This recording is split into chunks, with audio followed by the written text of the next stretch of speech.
Good evening, everyone. Welcome to your FPL BlackBox ahead of Gameweek 38. Your eyes do not deceive you. Yes, I am 419,000 in the world going into the final game week. And of course, to rub salt in the wounds, it's a top 10k manager who's joining me. Hi, Mark. Hello. I've just sneaked in, haven't I? Game week 38. I bet that couldn't come soon enough for you, could it, this season? Just end this season already. I've tried playing. I've tried playing to the template. I've tried going against the template. I've tried everything, and nothing's worked this season. So, yeah, bring on next year. I know, and you wanted to start looking back on the season, but I think we're going to have. I want to do it properly. I don't want to do it in 10 minutes in this episode. I want to spend a couple of hours dissecting this season. I want to do it in 2 minutes and never talk about it again. Can we do that? Yeah. No, he said, like the listener should know. He sent me some questions about, what's your best moment of the season? What's your worst? I'm like, I'm not doing that tonight. I want to spend a whole 2 hours picking the bones out of this, so we can get into the reasons behind why you've had your worst season ever. Yeah. Well, it's not confirmed my worst season ever. I need to make up 100,000 places and then it won't be. But right. I think that's pretty unlikely on the final day. So I think it's gonna be my worst. Unless we can pick out a differential this tonight, Mark.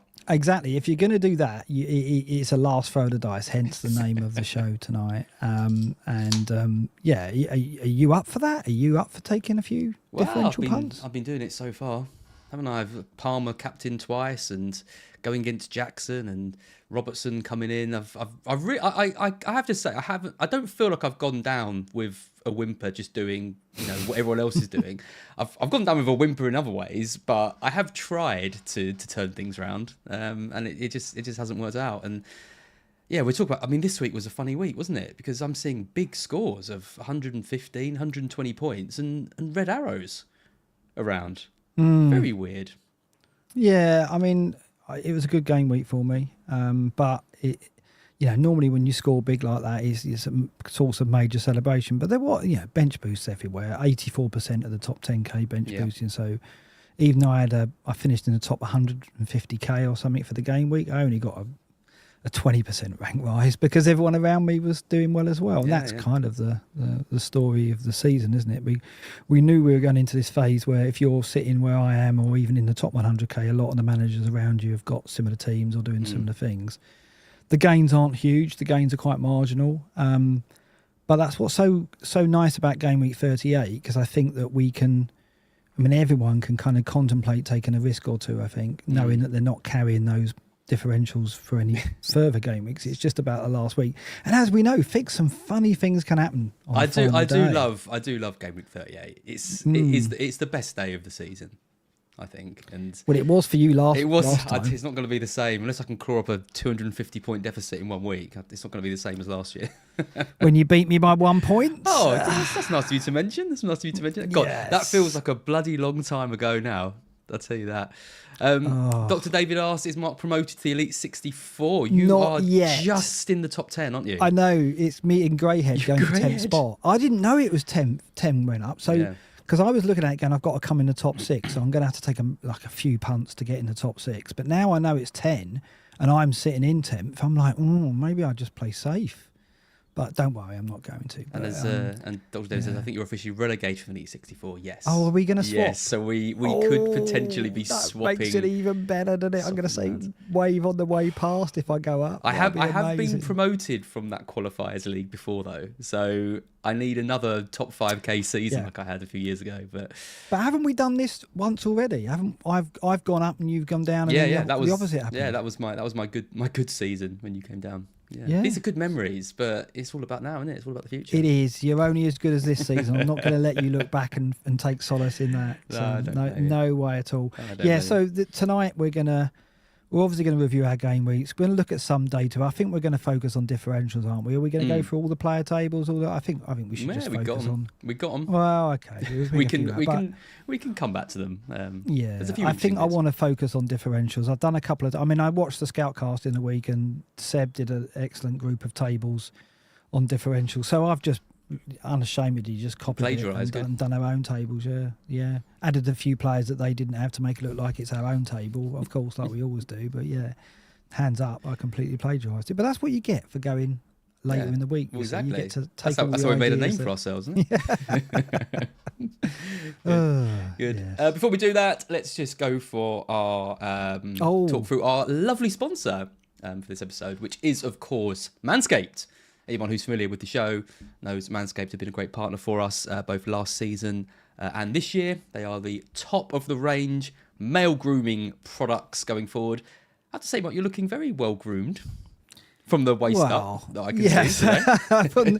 from the waist up. I might need some attention from the waist down. I don't know. But when I do, then I turn to only one product, of course, and that is the Manscaped group of products. Have you done one of these with Luke and Andy?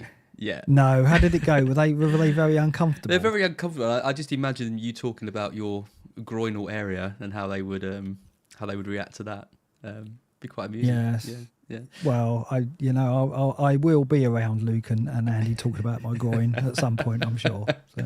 If your groin does make you uncomfortable, Mark, at least talking about Mark's groin makes you uncomfortable. They do also do a beard trimmer as well, which is excellent. They do a whole range of products for the shower. There's like a little loofah thing that I've got, which is really good, and a load of stuff that smells really nice. If you head to uk.manscaped.com, use our code BlackBox, you get 20% off. The performance package is the one where you get all the best bits, and also, of course, you'd be supporting the channel as well, because hopefully we can partner with them again next year. But to do that, looking forward to it. Yeah, we go. We're like hand in glove with Manscaped, aren't we? They also do. I don't know if they do gloves. Actually, they probably should start. I was just saying we fit comfortably, is what I'm saying. Yes, yes. Do you remember when I told you about the newspaper they give you for when you're doing your bits? Oh yeah. Just remember that episode. That was a fun one. Yeah, Nimesh, good joke here. The Manscaped FPL team captain, Kevin De Bruyne. Oh, actually, that's a very good one. If you've got any Manscaped-related groinal puns, drop them in the chat as we go. And we mow him for gold, says Ivana Tinkle. Very good. I mean, Kevin De Bruyne is a strong Kevin De Bruyne takes some beating, doesn't it? Or like Willie Caballero.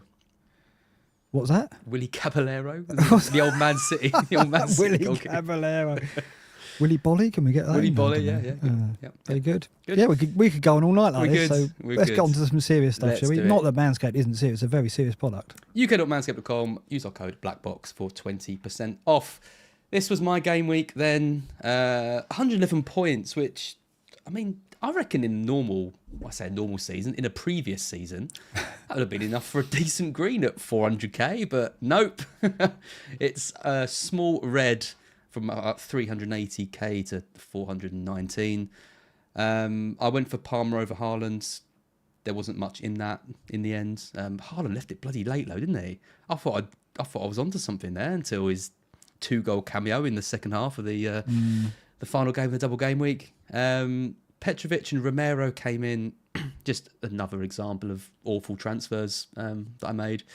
Robertson and Raya left for a hit, so I was down on those moves straight away. I was going to get Porro, but thought I'd go for the more fun pick in Romero. And of course, Porro comes in with a 10, and Romero misses a load of chances in the first game and then nearly gets sent off in the second, in classic Romero fashion. Gabriel Vardiol, who's probably been my pick of the season. Remember I talked about captaining him last week? I know, and I thought about that when he got the brace. You poo-pooed that? Oh, I did. Yeah.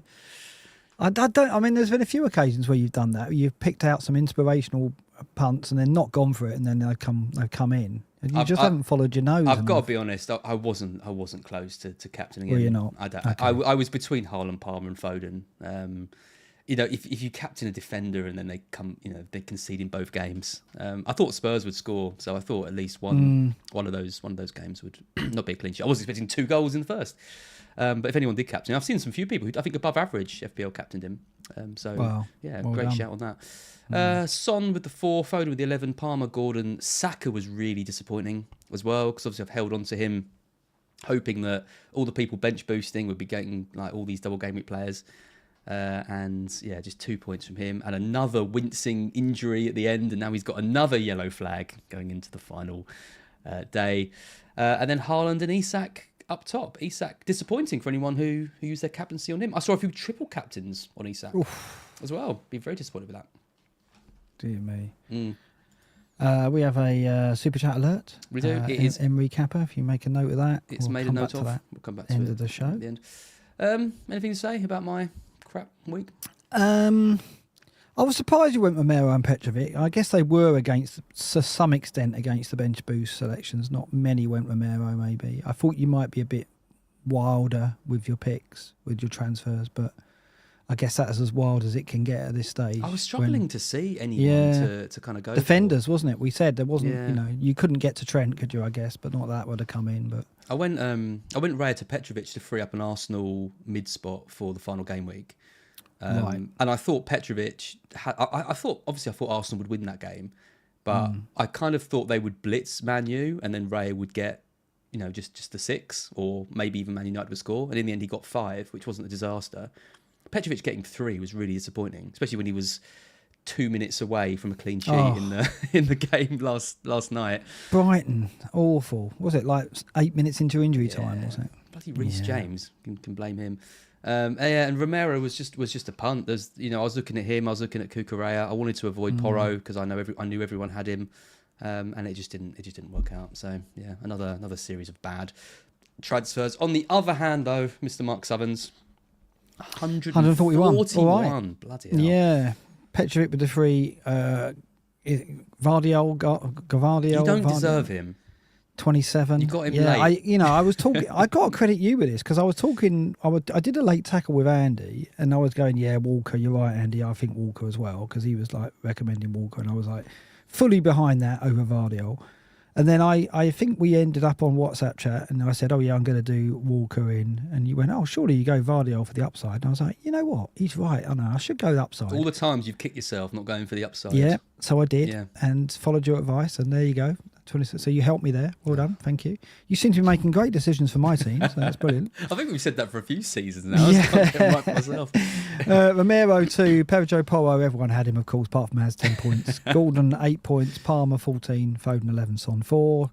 Nicholas Jackson with another goal for 7, even though it was against Forest. Isaac 4, and then the Harlan just an assist, captain, wasn't it a goal? Just an assist, wasn't it? Oh yeah, sorry. So I just can't get the Jackson goal at Forest out of my head. Anana on the bench, Anana 5, Gabriel 7, Odegaard 3, White 6, so 9, 16, 21. Not a bad bench boost, 21. I mean, I think the average, if you played it by accident, was 18. But yeah, don't know. Can you help me out with that one, Az? Do you reckon 21's all right? Yeah, 21's good, isn't it? I think anything over, I think 17, 18 and above is good. I've seen some like 30, 35. Yeah, but were they honest? Were they honest bench boosters? Were they sticking double game weekers on the bench and playing, their Arsenal players in the 11? Good point.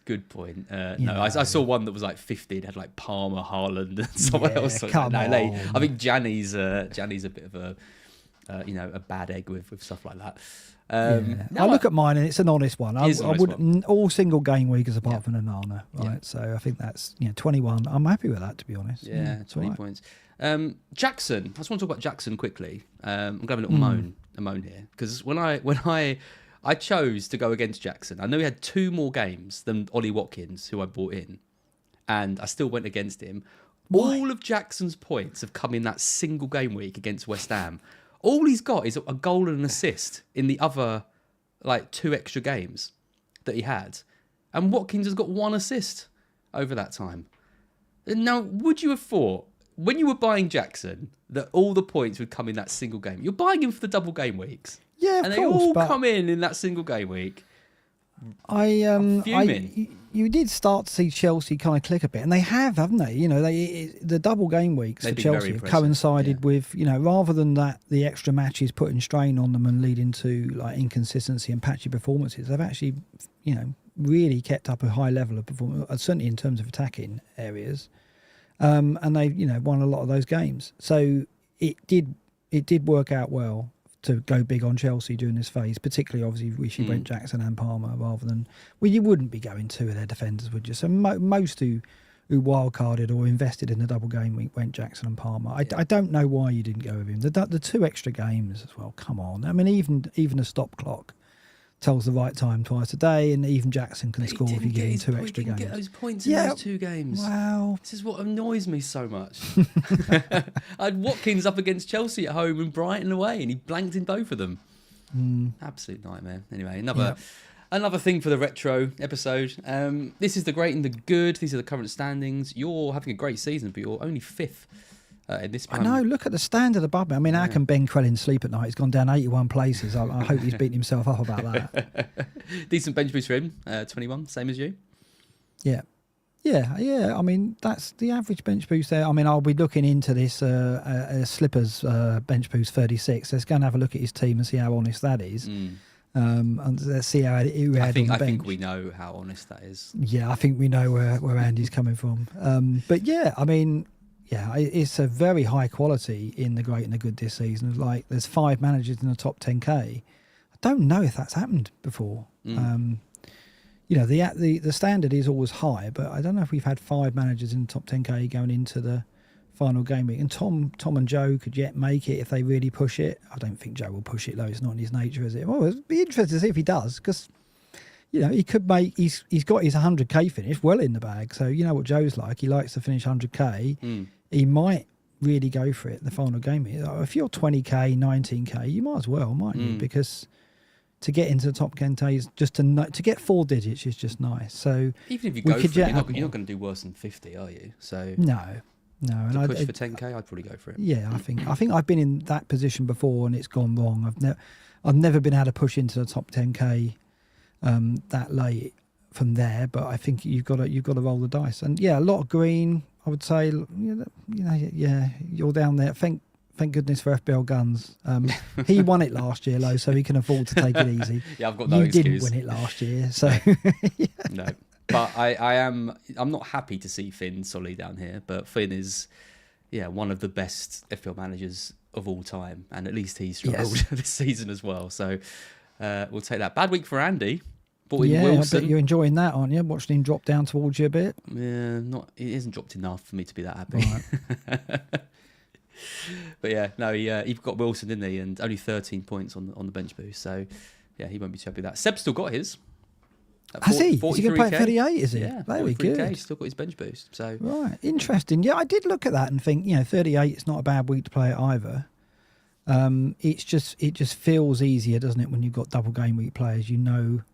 I just think it feels better because you're going to get starters, right? So you're going to get at least one. Because in a single game week scenario, you could have some of your first 11 not play, and then it feels like you've wasted your bench boost because you've only got lesser players than the 15 you wanted. In a double game week, when you've got 11 double game weekers, most of those should get at least one game, unless you're very unlucky. Like Billy picked Callum Wilson, who didn't turn up, of course. So he was unfortunate there. He sold Hoyland for Wilson. But at this point, now I've introduced Billy to the show, I'd like to say that Billy is actually beating you this season by about 10k. He's 10 points ahead of me, I think. He is. So he can afford to make mistakes like that because he's still beating you. He hasn't got any chips left, has he? No. Good. Yeah. No, he's not. No. Are you getting relegated from this next season? Or has Greyhead got in touch yet? If I get relegated, then there goes Greyhead's publicity, because I ain't putting this screen together if I'm not on it. That's the blackmail chip that I've got. So you stay in it by default. I stay in it by default. Right. Yeah, I think if he was going to relegate me, it would have been the other season when both of us weren't doing very bad. He could have relegated both of us, I think. We both finished about 150k in the world. Yeah. No, it's fine. No, I don't think I'm going to be able to push up much more in this. But it's all about 10k now, isn't it, for me? I mean, it's been a season where I think doing the sensible thing, generally speaking, has worked well, hasn't it? Like the strategies, tedious, isn't it? Yeah, the strategies have worked well. You buy players before good fixtures. If you got Trippier in early before he had good fixtures, if you I don't know. It just feels like everything sensible has just worked. And tedious, I think, is the word. You asked me about the best moments or the best player, and I did give it some thought. I didn't just dismiss it like I do most of your messages you send me. I did pay some mind. Don't maybe get the message up that you sent me. Haven't got time to think about that as drop it. Don't show them behind the curtain of our relationship. Like don't let them know how harshly I treat you. Just be like I didn't do the voice this time. I haven't got time. I'm too busy. Working so hard. Right. What was I going to say? Yeah, I was looking back on my season just briefly because you asked me to, and I was thinking, you know what, I can't really remember any in previous seasons I've had that Grealish moment where I stuck with him and he scored loads of points against Liverpool, and most seasons you can pick out one moment you just think, yeah, it's a massive differential, and they came in and were a massive haul. I can't really remember any of that. I was thinking like possibly my biggest victory is just like getting on Palmer early and then getting a couple of penalties. Is that it? I mean, I'm not saying that this season has been by the book, but it has felt like my season's been led by the hand somewhat, in that I think, as I've said before, the moves at a certain point in the season, I don't know, around game week 25 onwards, it felt like there was a path that you followed that seemed sensible, and why wouldn't you follow that? And if you were doing quite well as I was, you would just take that path. Obviously, if I was 3 or 4 million in the world, I might have veered off it and tried something crazy. But where I was and where the game weeks fell and where the chips and stuff, it just seemed obvious what path to follow. And it's just been a bit autopilot, I think, sadly. And that includes this week. I mean, I've got 141 points, but look at the points here in this league. Look, everyone's done really well, apart from some fella called Andy North and Az. So, but everyone else has got a similar score. So I can't even shout about getting 141 points. Because everyone's got the same. I mean, even we've got basically exactly. We've got the same front 8, except for you've got Jackson and I've got Watkins. That's about the only difference. Yeah, but we bleated about this season quite a lot, and we'll do a bit more in the retro. So we can't keep moaning about it. We've got to be a bit more positive about what's going to come next. I don't really want to moan about it. I think it's just interesting that I just feel like we haven't had too many curveballs this season. Like players who started the season quite well have continued to do well all season. You look at Foden, you look at Watkins, you look at Gordon, and it's actually when I've been taking those players out of my team, and they've been continuing to punish. Like I've been trying to, get ahead by taking Watkins out because he had a little injury. Oh no, he's back with a brace. I take Foden out because I want to get Salah back. Oh, Foden hits a hat trick. It's been going against those players that have been the issue. So I think there is some learnings. Right. There is some learnings there, I think. Yeah, I think you're right. It's like, and Haaland wasn't the machine that we thought he'd be, and I think in what you say there, like the players that establish themselves as regulars and mainstays like Palmer, like Watkins, have kept that up, and Foden as well. Yeah, right. Foden's had that season that we knew he was capable of. He's had it this season. He's been consistent over it. I don't think we've had a lot of movement in and out of our squads in the last 10 to 15 game weeks. I think the consistent performers have kept it, maintained it. And then we've had the emergence of Vardiol at the end to give us a little bit of a heart flutter, but nothing too major, right? Yeah. It will go down as my least memorable season, but probably my most memorable when I look back at my rank. Well, I'll try and make you remember it as much as possible, so don't worry about that. I just wanted to show the league table going into the final day. So, like when we're trying to think about players to bring in, which players have got something to play for, there's not a huge amount. Obviously, you've got Man City and Arsenal. Either of those teams could still win the league. We are all fully expecting it to be Manchester City. I think especially when you look at David Moyes' comments about we couldn't even beat their under 14s or something, did he say? Doesn't bode too well. Liverpool are safe in third, but do have Klopp's final home game to play for. Villa are safe in fourth. Chelsea could get fifth if they were to win and Spurs were to lose against Sheffield United. Spurs can't lose. Surely that's not going to happen. But then elsewhere, it's it's the battle for sixth with Newcastle, Man U and Chelsea, but Newcastle and Man United don't look like they particularly want it.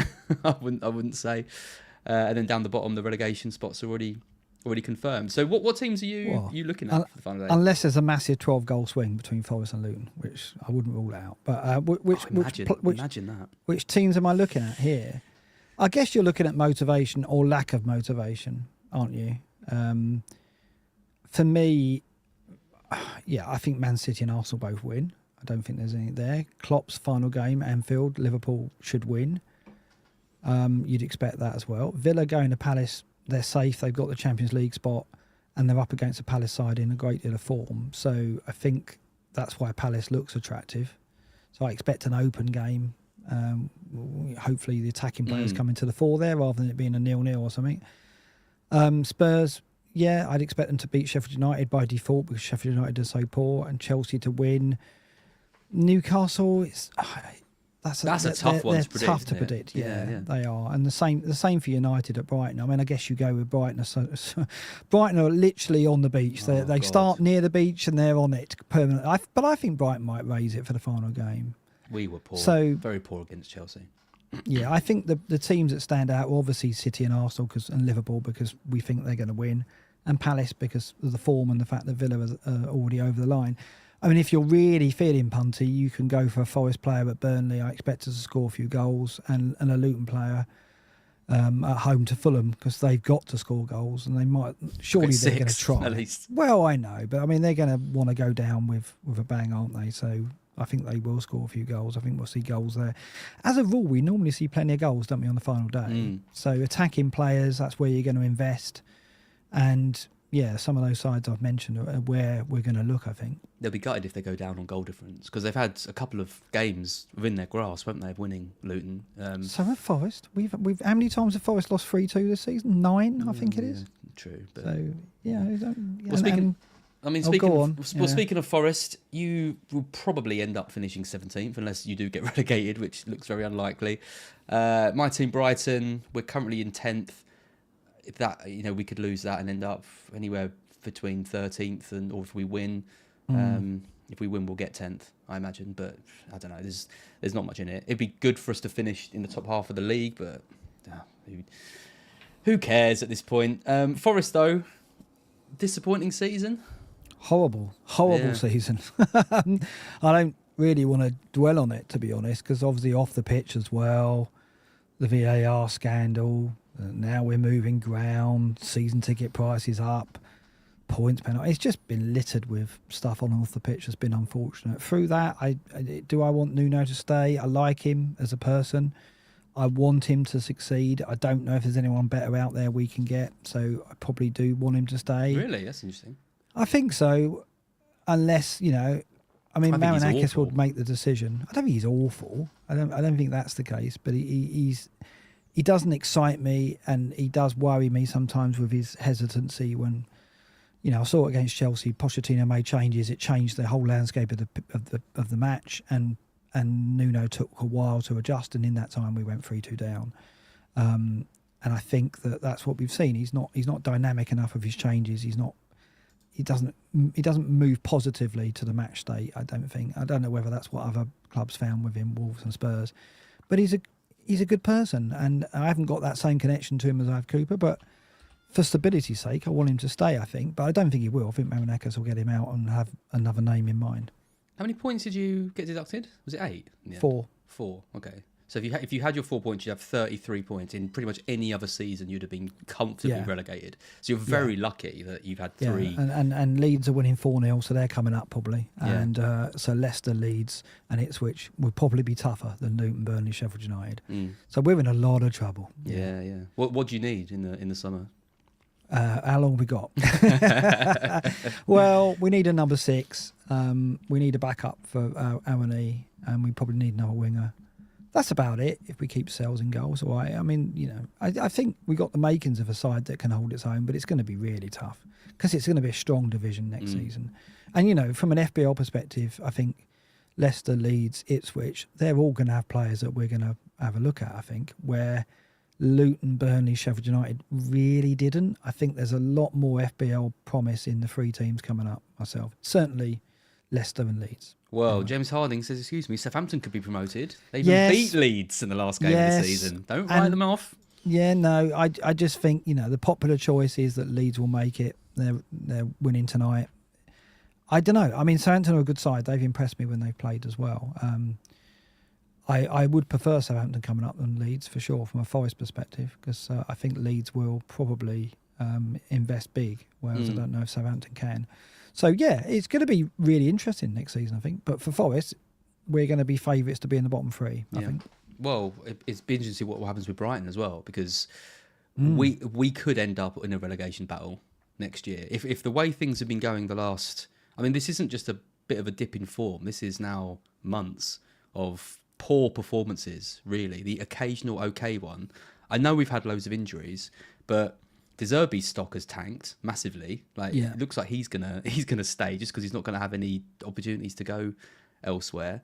And I think it's going to be really interesting to see what we do in the summer as well, because we need reinforcements right across the pitch. We've just handed Milner and Welbeck new contracts, but that doesn't bode well if you're having to hand them. They're obviously seen as valuable squad players. So interesting. Well, I mean, they're good players, but they're not going to excite the Brighton fan, are they? So you're hoping you're going to splash the cash. No doubt you'll sign a couple of 17-year-old South American players yourself to Chelsea in a couple of seasons. Don't worry about it. I mean, Brighton are fine. I mean, the positives are Verbruggen's looking good now. I think he's gonna start next season as number one. Obviously, João Pedro's been a good signing. We just need to keep him fit.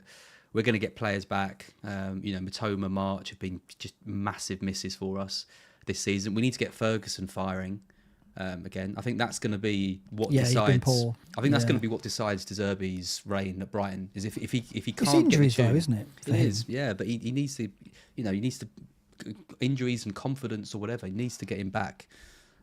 Playing again. So yeah, it'd be interesting to see what Bloom does, who we buy, if we actually spend some money sorting our midfield out, sorting our fullbacks out, because they've been a problem for us. It's gonna be interesting. How many Brighton players have you had this season in your team? Oh, well, I had a Stupinan for a while. Is that it for you? It's Stupinan. We both started the season with João Pedro, didn't we? Oh, we started with João Pedro. Yeah. I had a Dingra for quite large spells. That was a fatal error. I went because you went a Dingra and for Palmer.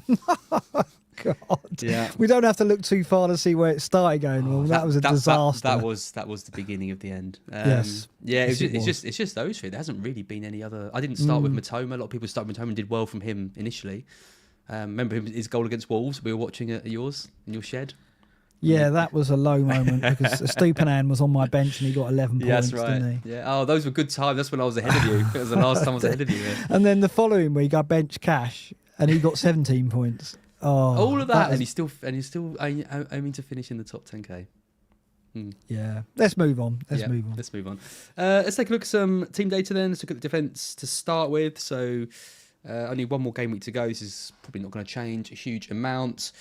Arsenal defence has been top of the pile. Most clean sheets in the league. Have they had the most? Yeah, I think they must have done. 19, I think now, was it? That's insane. Actually, because it's not Benignity of 0.75. That beats City, who are in 0.9. No, it's not. It's 0.69, sorry. And that beats City, who are in 0.9. What do we do with Arsenal next season, do you reckon? We talked about last week, didn't we? Saka and two defenders. It's think easy. It's two defenders, yeah. I think it is. Because I think you start with that. You might not carry on with that. Like people have said, you're not going to spend big at the back. I think you don't mind spending big at the back initially, and then you wait for the value to appear in midfield is what my tactic will be. They're going to see pretty big hikes though, aren't they? I mean, White's going to be... Well, how many are we? Well, I reckon that Saliba and Gabriel could be 5, 6, maybe even 6. Right. Van Dijk's been 6 in the past. Yeah, but you're not going to start... Are you going to start with 3 6 million defenders? We never do that. You tend to... Do you completely forget that the FBL pricing will just let us have I'm trying these players to be positive. We know the pricing will likely be kind again, and we'll be able to get teams that you look at and go, I shouldn't be able to afford that. To be fair, they nailed Ben White because we mocked them for putting in 0.5 more, but they got that back. Don't know where that came from. It was a masterstroke. Fair play. He'll be 6'5", I guess, next season. Yeah, I think Connor Richards is right. I think Gabriel and Saliba at 6, and then White 6'5". What I'm saying is we will be able to afford that because I don't think that Palmer's going to get hiked to 12.5, 13, which is probably where he should be. When you look later on, I've got a table that shows you he's got 34 goal involvements. Ridiculous. When he missed, he didn't even start the season, did he? So they're not going to go with him. They're not going to go right. 9.5. What was he? 5? Yeah, he'll be about. Yeah. So that's too low. But they won't go as high as they should do. Already having a go at their pricing. No, but 3 months away. I'm having to go at the speculative prices I expect. Who says we overthink this game? I think you're going to make him 9.5 and you'd be an idiot to do that, but you're going to do it because I think you probably will. But I think they will. I think they won't go to like 11, 12, will they? That's probably where at the end of next season, we'll be going, Palmer's going to be 11, 12 next season. I think. When I watched him at Forest, he looks just imperious. Like everything he does is just his decision making is ridiculous. He's like Saka. That's what makes Saka a good player. His decision making. Yeah. For someone so young, Saka often makes the right choice. Palmer perhaps even more so because he's in a role where he's got multiple options, where Saka's playing out wide on the right, and often it's shall I cut it back or cross it or shoot. Palmer, all kinds of options. He always seems to pick the right pass. I can only see him getting better. I don't know if he'll match the same level of goal involvements, but you've got to think he's going to get 30 again next season, isn't he, if he's on pens? Unless Chelsea get a penalty taker in. But then even, would you take him off Palmer? No, you wouldn't, because... He hasn't missed one, has he? He's missed one all season. So Palmer won't go up to the level he should do. And I don't think Saka will go up in value. I don't think he's had an elite... I don't know. Maybe he will, but I can't see it. I can't see them bumping him up. I think the prices will be pretty stable. I can't think of anyone apart. I mean, Palmer will go up massively, but not to the level where I think he should. I can't think of many players that will go up by like 2-3 million. Even if you think about, like, Gordon's probably going to go up to 8.5. Foden's probably going to go up to 9.95. Yeah. I mean, these are all players that we're going to be considering, and we won't be able to have. They're not going to be like heavy hitter status, but they're still going to be difficult to build a team with all of them in. Although I don't know if it will be. It's only really going to be Haaland, isn't it? Haaland's probably going to be the only premium next season, unless there's a big signing into the league. But I think the likely outcome will be we'll go big in midfield, Haaland and 2 cheap strikers, and I think we'll start with a couple of Arsenal defenders. But maybe when we get there, that won't be the case, and maybe FPL won't get it wrong and they'll make Palmer 12 million, but of course they won't. Well, the other thing, of course, is what fixtures we get, because you look at Everton and Palace in 4th and 5th. Over the season in terms of the expected goal conceded. I mean, obviously we've had Pickford and 20-point hero in double game with Branthwaite, which has been, at 4 million. He's been an absolute steal. But we haven't. I mean, Mikalenko had spells, didn't he? Where we looked. I think he was a top defender at one point, but no one was looking at him too much. And then Palace, we've now got those wing backs in Munoz and probably Mitchell, so they're going to be popular next season. Yeah, possibly. I mean, wherever Elise and Eze are playing, we'll be looking at them as well. This will be... I mean, ideally, we want it so we have to pick a couple of Saka, Foden, Gordon, Palmer, rather than having them all. Because it'll be a crime if we can't look at Eze and Elise because we just don't have the slots for them. Because we can get all the good midfielders, so why would we go down a tier to Eze and Elise? I want it so we are forced to go down that tier. So we do have Eze and Elise or variants like that. Even if Leeds come up, Somerville player like that. But I don't think, unless the pricing is right, the price is right. Right, Bruce. The risk is that we'll all be able to have the best players. We'll all be able to have Foden, Saka, Palmer, Gordon in our midfield from day one. And if that's the case, that'll be a waste, because it means we won't look at players like the Baileys, like the Ezes, like the Elises, who really should be a factor in our fantasy season. There might be as the season goes on, but I just don't want to see again the pricing so kind that everyone's got the same starting 11 again. I think the issue is that if they do underprice, it doesn't catch up quick enough. Because I mean, what's Palmer's price now? I mean, Palmer is now 6.3. I mean, come on, he's a 250, 60 point player, and if you didn't own him, you could still pick him up at 6.3. So if they underprice players, it ruins them for the entire season, because everyone's going to be able to get him at any point. I think they've got to learn the lesson for Palmer and look at players who have got the potential to blow up like that, and make sure that's addressed. I never thought Palmer was gonna hit it this hard. I thought he could be a decent option, but I mean, what would you price him at the start? I wasn't looking at Palmer's price and thinking, oh, that's cheap. He could be a real asset. I thought even if he gets a run in the team, it might. Or maybe they should have priced him at 5.5. I was never thinking of like 7 or 8. But I do hope that they've looked at what Palmer's done, and obviously it did mean there was quite a lot of stilted midfields. I mean, most of our midfielders stayed the same from a pool of 7 or 8 players for most of the season, because Palmer's just made it so you get him and then you've got loads of money, and then money's not an issue, and he's just been consistent. I hope they look at that and go, right, let's try and see if we avoid that and make sure we don't miss anybody who could move clubs, who's a very talented player who's not getting a look. I think Smith Rowe, for example. Right? If Smith Rowe leads Arsenal, if they make Smith Rowe 5.5 and he gets a transfer to West Ham and plays number 10, Smith Rowe's getting 10 assists, 10 goals, right? So they've got to make Smith Rowe 6.5 at the very least, right? Just in case he does get that move. It's a good example. He's a very good player. Yeah. Who, if he gets starts, he is going to get 20 returns at least, right? So don't price him at 5.5, which they might do because they look at it and go, he's never going to get in the team, so 5.5. That could be a disaster straight away. There you go. So, but the key thing is not underpricing attacking assets. So you look at, because you've got. I remember when I was like wildcarding, I was looking at 4.5 options like, who's that Fulham midfielder, Lukic, for example. Right. Like, if you're paying 4.5 for Lukic, you're not going to get anything from him. You're just getting him in because you're putting your money elsewhere. Yeah. But then Garnacho was 5. Yeah. And silly, isn't you think, well, why wouldn't I just get like that? They should just price as a blanket attacking wingers or 10s as 5.5, 6 minimum. Yeah. Just in, you know what I mean? Just in case they go on and hit it. Yeah. So I think Smith Rowe, Garnacho, players like that, I'd hope that they are sensible pricing them. I hope that they price them with a scenario that they're going to. I mean, Garnacho is already a regular starter, but I think there's no way Smith Rowe is going to sit on that Arsenal bench next season. I'd love him at Brighton. Right? Nketiah, he'll get a move, won't he? He'll go somewhere. He can come as well. And with regular starts, Nketiah will get 15 to 20 goals. He is good enough to do that. So don't price him at 5.5, because if you do that, Nketiah is going to be in every single team the minute he moves to West Ham or wherever he's going to go. And we saw it last season when he was starting for Arsenal every week, and everyone had him, didn't they? Yeah, I mean, if Leeds come up, Leeds had him on loan, they'll go fishing for Nketiah, I expect. Yeah. And if he goes anywhere, he'll get 15 goals because he's a natural goal scorer who just needs starts. So please don't get that wrong. Price him at 6.57, the same as you would an Arsenal starting striker, or a little bit under. So at least when they get a move, particularly if there's a lot of noise around him getting a move, and you know it's likely.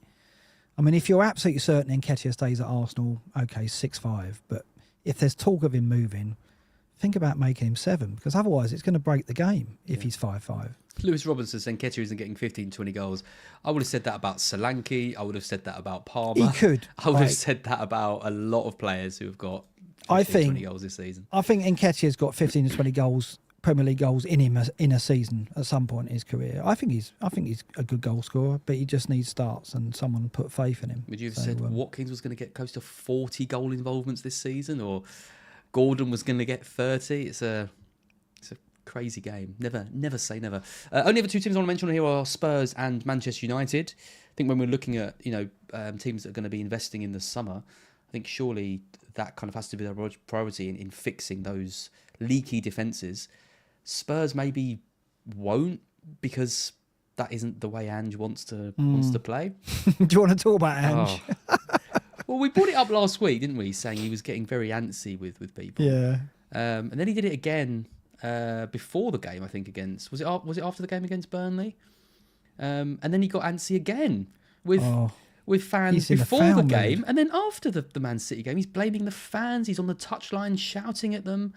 He's done a Conte and said that it's sort of the wrong mentality. I don't know. I think there's got to be some...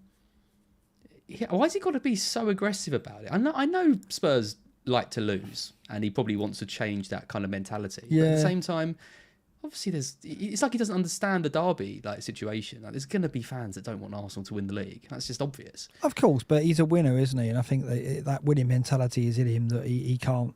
Yeah, I mean, I don't know. I really loved him at the start of the season. I think some of the things he said, I looked into his background and some of his team talks that he's given other clubs, and I thought, well, Spurs have got a good man here, and I was like, well, coveting him really. If we got rid of Cooper, that someone like that could come to Forest. Then as the season's gone on, he's become jaded, and his treatment of the press, he's obviously got some level of disdain for the English press, which he didn't perhaps have in Scotland. And I'm sure it is harsher. I'm sure he's under the microscope, and I'm sure some of the questions piss him off. But the way he talks to the press, I don't like it. And I come on, Pep's a bit like that, but he's Pep, so he probably gets away with it. But I mean, they're all like I mean, Klopp is as well when Klopp loses. A little bit. I mean, you can understand it, but I don't like it. I mean, I like to see managers treat the journalists with some degree of respect, no matter what they think, because I don't know, you're representing your club as well, and I don't know. I'm surprised at how far he's gone from being someone who talked so positive at start season to where he is now, and what's happened to get him there. And this latest thing was. But I'm still a fan of his, and I'm still a fan of Tottenham and the way they play. It's just we'll see what we get next season. But it isn't going to be clean sheets, is it? No, it's not going to be clean sheets, and it's going to be interesting to see what signings they make as well, because. From the sound of it, he looks like he wants to bin the whole lot of them off. And just... Well, they'll probably get Smith Rowe and 15 a season in Ketchup. Yeah, I think Van der Ven and Son are safe. Other than that, he might be looking to Arsenal for their bargain bin, players. And then Manchester United, obviously, they've been playing with Casemiro and they had Maguire, and now it's who's playing at centre back with them now? Is it did Martinez come back? Yeah, he came on. He came off the bench. Last night. Varane's off in the summer. He hasn't been a great signing for them. They obviously need to sort out their centre-backs, probably both full-backs as well, sort out their midfield. The rebuild job at Manchester United is massive. I mean, we've seen a record number of goals this season. Well, again, in the retrospective episode, we'll look back on that and we'll look at the data. But do you think that in FPL kind of looking for clean sheets, it's going to be limited to one or two teams again next season? Yeah. Because that's how it's been this season. It's been very difficult to spot where clean sheets are. It has, and that's why we've ended up going with Arsenal double ups and Pickford at the back, and there hasn't. We've talked about it loads of times on this. There hasn't been a huge amount of defenders that have really come through for us. Even Porro, who's been such a mainstay in everyone's team, hasn't really delivered massively. I know he got the 10 points at the weekend, but other than that, it's not been huge. So I guess that's the way you play it next season, isn't it? You either go for like the players like White and Saliba and Gabriel, who are going to have price hikes just for that safety net, or you try and get in some attacking fullbacks like Munoz, Mitchell, Porro, those kind, or you just go ultra cheap and just accept you're not going to get any clean sheets. Yeah, I just can't go ultra cheap. I've got to have some fun at the back in with my defenders, because you've got to play three of them. So you don't want three players that like your 4-5 Brighton defender and stuff. I just can't. Don't bring us into it. Sorry. Dave Wiltshire has come up with the best Manscaped thing ever. Manchester United. Oh, brilliant. That's very good. I saw another good one. I don't think you beat that. Sergio Aguero is quite good. Sergio Aguero. Okay, that's all right. Like I prefer Manchester. Yeah, all right. Yeah. I don't know if they do anything for chest hair actually, Manscaped. But do they not? Okay, that's fine. All right. I'll take it back then, Dave. Sorry. Over the last 6, have we seen many massive improvements? Chelsea have improved. This is the attack. That's the attack. Yeah, what have you done? Oh, I don't know. How have I managed that? Hang on. Dunno. Here we go. This is why they love it. No, still not there. Wouldn't be a fun episode. I don't actually know if I cut. I'm sure I cut it out. Alan Shearhair, Shavertz, Lewis Ball. Not sure what Lewis Ball's going to be. I haven't got team data defence. Oh, what's this you one? have. It's there. Oh no, that can come later. Attack. Okay. You talk through the attack, and I'll sort that screen out, and then we can maybe come back to it. Yeah. Well, what's on show here, really? I mean, the Crystal Palace attack over the season is interesting, isn't it? I didn't expect to see them so low. I think the revival under Glasner has been as is the factor that's made us look at them now for this final game week in particular. I think all season Eze and Elise are players that we've wanted to get in our teams, but for the reason I spoke about earlier, because our midfield has been so settled, the choices have been so obvious. And the injuries. Yeah, and the injuries to Eze and Elise. I think that we deserve to give them a go on the final game week to say sorry for not getting them before. So I don't think the season data here should put us off Palace. I imagine when we look at the last 6, we're going to see them jump up this table massively in attacking data. Yeah, so massively. Let's switch to that now and have a look. 1.17 before, up to 1.78. So an significant increase in XG non-penalty per 90, and that is why we're looking at them. I remember when Palace came to Forest, the Palace fans were talking about quite negatively about Glasner and the fact that he wasn't really making them a goal threat. And they didn't look a goal threat that day. They didn't have Elise on the pitch, though. I think when you get them both on the pitch, they're just, they're obviously with Marteta, who's been a revelation as well. Yeah, it's all clicked for them. So can they keep those 3 players going into next season? I think 2 of them go. Do you? And my money would be on Elise and Mateta. I reckon they'll keep Eze. Do you? Yeah, fine. Yeah, Well, I at mean, least he's got a 60 million release clause. Apparently, there's going to be teams queuing up to pay that. I think I'd have a whip round for that. To be honest, yeah. Well, you look at Spurs. You look at Manchester United. Though, would you really want to go there? You'd even look at Man City. Yeah, Villa might be in for him. I mean, there's clubs who would you know what you're getting there. I think he's an undoubted talent who can win you games. He's a game changer. His consistency. He's so good. We'll touch on it later. We'll have a look at it. But yeah, I mean, this table shows why we're interested in those assets going into the final day. Yeah, Brighton and Wolves, terrible. We're expecting clean sheets of Liverpool and United then, are we? Out of that. Sorry, how good's this? Andre Arshavin. Oh, that's it. Do you know what, FPL hazards? I think he's done it. I think that's it. I don't think we're going to top that. We'll write to Manscaped and see if we can get you a free kit for that. Sorry, they should get Andre Arshavin to advertise it. They really. should. That would be amazing. That would be amazing.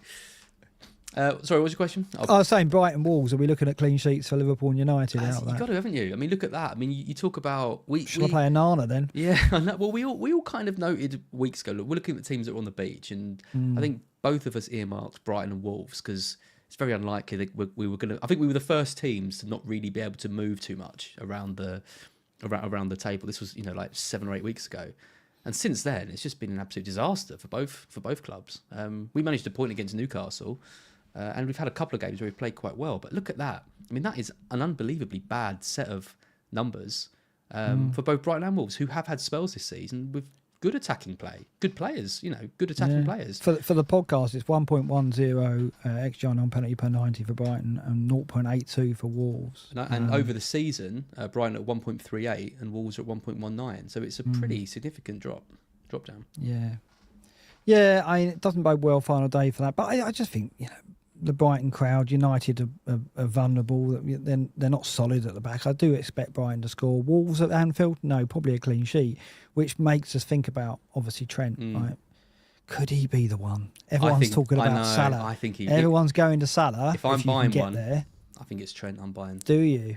I'm not gonna because it's too difficult for me to get in. But if I was going to choose one, I think I'd go for Trent. Yeah. Yeah.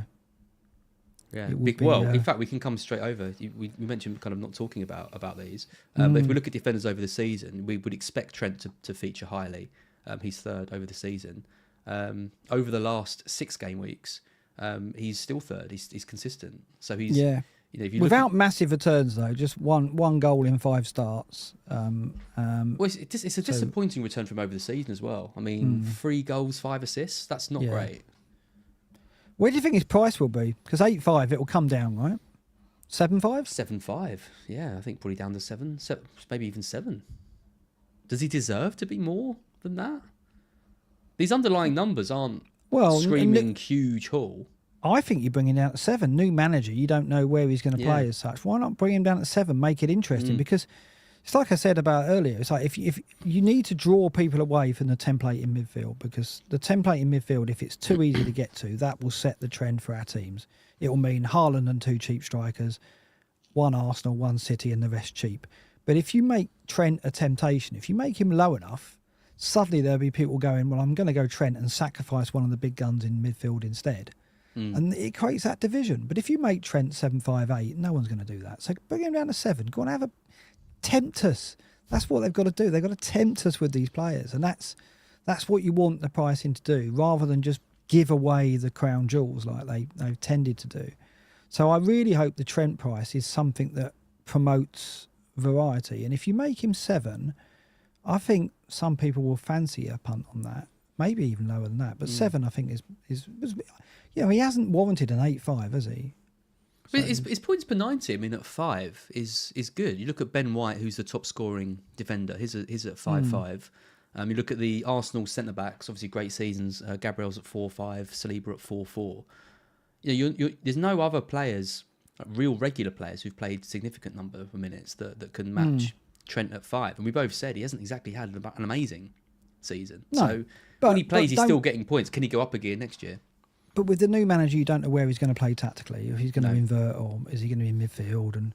But if you're going to make White 6.5, which I think is about right, if he's like 5.5 points per 90, Trent has returned 5 points per 90. Drop him to 7. make him that little bit more than White, but make him something that makes you think, do I go with Foden and Gordon, or do I sacrifice Gordon and go Trent and go for a 4-5 mid instead? That gives you that dilemma. Whereas if you make him 8 million, no one's going to go there, are they? And everyone gets the same midfield. That's the art of the pricing. It's got to set up dilemmas, and I think a player like Trent is perfect to cause one of those dilemmas. I think he's but Robertson as well. I mean, make Robertson 6 definitely. Yeah, because he's done all right for me actually this season. He has, and we don't know what we're going to get under the new manager, of course. Tactically, we know he's attacking, and we expect them to be key figures, but make them a temptation for us and make them a factor. Don't keep Robertson at 6'5", drop him and drop Trent considerably, and then they are that. Then we have got a decision to make pre-season. Would you be thinking of making a defensive move this week? Because obviously we're going to be talking about some differentials. We'll be making in midfield and potentially even attack. I mean, we've got we're not going to bother with goalkeepers, but there's Ortega, isn't there, who's now going to definitely play in the goalkeeper spot. Yeah, which feels like that's a bit. But what's too the ceiling? Boring. What's exactly. the ceiling there? Yeah. But defence, I mean, only Trent or Robertson possibly. Yeah, I think that. We know Trent could have a 15-pointer in it. If you don't own him, sure. Vardiol, do you still go there? I don't know how you see the City game going. Comfortable win. West Ham can score. There's no doubt. They've got their best players in attacking areas and they can score. But I just see City scoring early, getting a second, then managing it out. I don't see City... If West Ham will need to score 1 or 2 goals to force City into like a 4 or 5 goal kind of push. If you're Pep, you just go get an early goal, manage it, get a second, then sit back. I don't think it's going to be. They're not going to put their foot to the metal, are they? So I think a clean sheet is a very reasonable outcome, likely outcome for City. I know that's not a big prediction, but actually in the season where they've been careless and given away goals, it's been far from certain. I guess Vardiol gives you that attacking threat as well. His attacking returns of late have been spectacular and consistent. So he's not a bad option to go to. I obviously prefer Trent or Robertson though, if you're pushing. I mean, or would you consider one of the wing backs from Palace? I mean, if we look over the last 6, you look at okay, not over Eze or Elise. No, yeah. Okay, no. If you're on the Palace train, you go one of them two, don't you? And I think when we look at the pairing, you go Elise myself. But I think, no, the only defenders you would consider, I think, are Trent, Robertson and Vardiol in that order, I would say. Yeah, I agree with that. Gusto did well, didn't he, for people who kept him all this time? Yeah. Bastards. Shocking. I like him as a player. I think he's a very good player. I saw him in the flesh at Forest, came on. Him and James made the difference and won them the game, I think. I mean, I know Jackson got the winner, but it was all about overloading on that side. And Hudson-Odoi was injured and suddenly he had James and Gusto on that side and we couldn't deal with it. And James crossed and they scored. But Gusto really impressed me with his pace. He's not a bad defender. He's effective going forward. I can see James playing right centre-back next season and Gusto starting.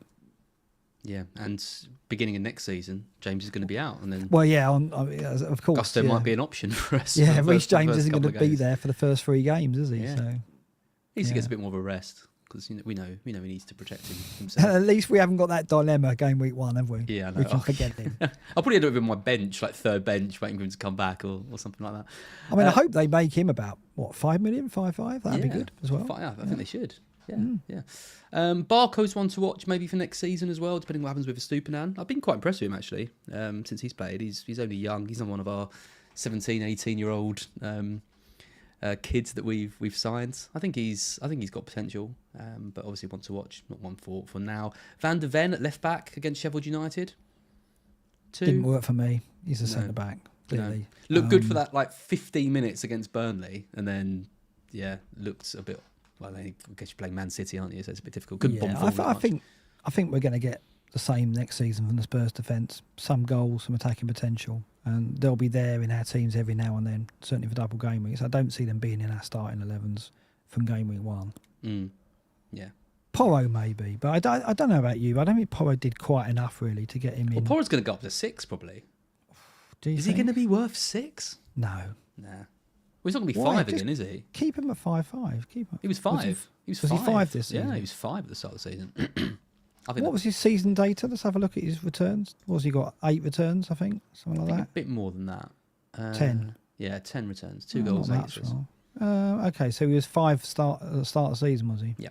Yeah, I guess he will be 5-5, but I don't think we're paying that week one, are we? No, I don't think so. Unless the fixtures are fantastic. But Yep. yeah. In midfield, then, this is the almost final season data. A lot of names that you'd expect to see here. Salah. Still made it to the top. Still Salah at the top, and I guess that is the big question, isn't it? Do you roll the dice with him going into the final game week? I'm expecting lots of goals in that game against Wolves. Is he a captain option over Haaland? I think you've got to be brave, but if you're pushing, then he maybe is the one to go for. It's surely going to be his final game for Liverpool, isn't it? I can't see him staying next season. No, I can't see it. He's gonna get a big payout from Saudi and be off. It's a shame if that happens, but it might be good for the game. Well, would it be good for FPL? Probably not, because it just makes Haaland perma-captain, unless Palmer gets to that level, which he easily could. But yeah, Salah, if you can get to him, you get to him, don't you? 51% goal involvement this season for Liverpool. If you think they beat Wolves by 3 or 4 goals, then there's 2 to 3 returns in it potentially for Salah, isn't there? It's. I don't think you overthink it. If you can get to Salah, you go there, and I would captain him. Yes, it depends on where you are, but I would captain him. If you're pushing, I don't think it's a high risk to captain Salah over Haaland going into this final week when they've got Wolves. And City are trying to win the title by winning that game at West Ham. I don't think City win 5 or 6-0 and Haaland gets a hat-trick. I think they win 2-0 and he gets a return, is my view. Whereas Salah, I think, could outscore him in that game. It's a farewell. Is it a farewell to Salah as well? It depends, if Wolves concede 3 or 4. I think they easily could, though. But I think the question is, how do you get him? Because I think it's tough. To get him, I think you've got to lose one of Haaland, Son or Saka if you've got those 3. Or if because how else are you going to free up the money to get him? So would I lose Son at Sheffield United? No. Would I lose Haaland? No. Would I lose Saka? Maybe if we get some confirmation that he's injured, but we're not going to get that, and he's going to play because he always does. Yeah. So it's very tough to get to him. If you can go there though, and if you do get him, surely you captain him because you're getting him because you think he's going to do well. So you captaining that player is not a fault. Unless you're 5k in the world, then you just leave it, don't you? But I mean, but if you're 419,014, you would captain him if you got him in. Well, De Bruyne. There's a few people saying in the chat about De Bruyne. If you've got De Bruyne, moving him to Salah's tempting, but yeah, I think it is. Yeah, again, De Bruyne is a decent option at West Ham. Yeah, at home to West Ham. So that's not an really easy decision. De Bruyne is 4th on the list, 0.68. Did you see he was in Carragher's team of the season? Controversial, isn't it? Yeah. But in the short window that he's had this season, he has produced, right? So it's 14 goal involvements from the 14 starts. Ridiculous putting him in team of the season though. Yeah, probably was. Come on, there's been players that have been more consistent than him. It's hard to look past the obvious ones. A lot of which we're going to be talking about, like Saka, like Palmer. I think the Haaland Watkins one up top is interesting. That's dividing opinion. Obviously, Haaland's got the golden boot, but Watkins has got his 30 goal involvements and spearheaded them to Europe. I think you give it to Watkins. Yeah, I do as well. By Haaland standards, he hasn't had that stellar season. He's by anyone else's standards, yes, but playing in a City side, I think. But Watkins has been outstanding all season, and he's exceeded any expectations. I didn't think he had that kind of season in him. He's still frustrating at times because you've said yourself, but he's here to stay now as an elite FPL asset, isn't he? It'd be interesting though. Again, will we have that dilemma where we can't get Haaland and Watkins if you want the midfield, right? So. Yeah, it'd be interesting to see where he's priced and whether he's in Game Week 1 teams. Yeah. I want to mention Gordon as well, because I expected Gordon to be in the top 30 for this expected goal involvement on Punit per 90, but he's down in 35th. So his XG on Punit per 90 is 0.46, which is just behind Bruno Fernandes. It's behind Diaby. It's behind Odegaard. It's behind like Bowen. Maddison has even managed to get it. But in terms of those actual goal involvements, he's miles clear. He's on 27 goal involvements for the season. Gets another 1 or 2 against Brentford, and he's pushing 30. Unbelievable return for. To be fair, 5-5. he's mastered the art of winning penalties, hasn't he? So that's helped his assist tally. He's been getting them now, though. They've been clamping down on it.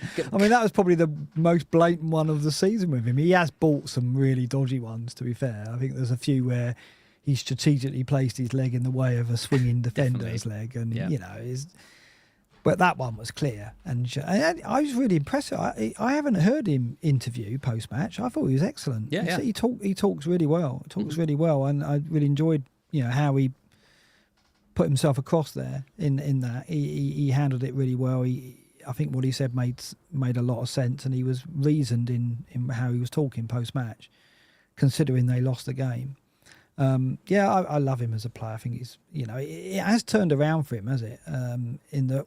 At Everton, he wasn't popular at all when he left the club, and there was this kind of, narrative around him that he was perhaps a bad egg. But I don't, he's flourished at Newcastle, and from what I've seen this season, I think he's growing up as a person as well as a player, and as an FPL asset. Where's he going to be next season? I think you think 8 million, 8.5? 8.5, yeah. 8.5, yeah, definitely. We're going to want him, aren't we? Interesting what Matt Francis says. It's almost as if XG doesn't tell the whole story. We have seen it in the past, haven't we, with players who well overperform on their XG. I mean, his XG non-penalty isn't bad. Being around 0.5, that's a return every 2 games for any player is still pretty decent. But for someone to have that many, though, but look how the XG non-penalty top 10 relates to the points per 90 top 10. So you've got 6 players who are in the top 10 for points per 90 are all also in the top 10 for XGI non-penalty per 90. So it does, but not 100%. Yes. Yeah. Anyone else want to mention? Brennan was someone I wrote about in my most recent Scout article. I should mention all the stats we're talking about today come from Fantasy Football Scout, so do check out their website to help you with your last minute dilemmas. Also, Ed is getting very excited about his Euros content. You seen all his videos on that, Mark? Gone crazy. What's going on there? No idea. Absolutely no idea. I think he's roped Andy in for a couple. Has he? Yeah. Oh, you were on about doing Euro content last week. Have you called off on that now? Well, maybe I know something you don't know. I'm joking. You don't know anything. But what? But our podcast. The Euros. I mean, maybe I don't know. I haven't made up my mind if I'm going to play the Euro fantasy yet, or whether I take the summer off. But, I don't think I'm going to. No, fair enough. Brennan, 16 goal involvements from 25 starts. That's not bad, is it? Under the radar, really. I hadn't realised he'd returned that well. I think that's a good first season for him at Spurs, to be honest. I mean, he hasn't lit the world alight, set the world alight, should we say, but I think that 11 assists on the quiet is a good return from 25 starts. I expect him to kick on, though. He's got more goals than him for sure. He's got a 10 goals, 10 assists season in him. Yeah. Well, my stat was that from game week 28, I think it was, when he started getting regular starts for Spurs, he scored more points than Jackson, Isak and Fernandes, and only about 3 or 4 points shy of Salah. Right. So the returns have been there. The underlying stats are good. 16 goal involvements when he hasn't really been the mainstay until right in the last third of the season. And Kulusevski is just completely off it.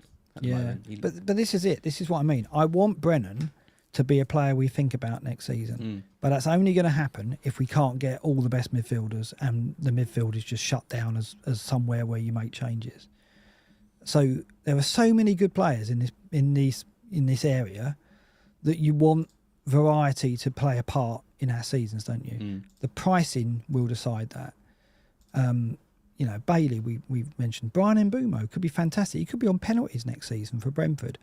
So we want him to be one of the players we think about. But if we've got our midfield set in stone and you look at it and think, well, they're 5 brilliant players, they're going to score consistently, why would I change it? You're then completely taking the likes of Brennan and Mbeumo and players like that out of the game. And that would be a real shame. So I really hope they focus the pricing to make the midfield an area of our teams that we're changing regularly enough to bring these players in. Yeah.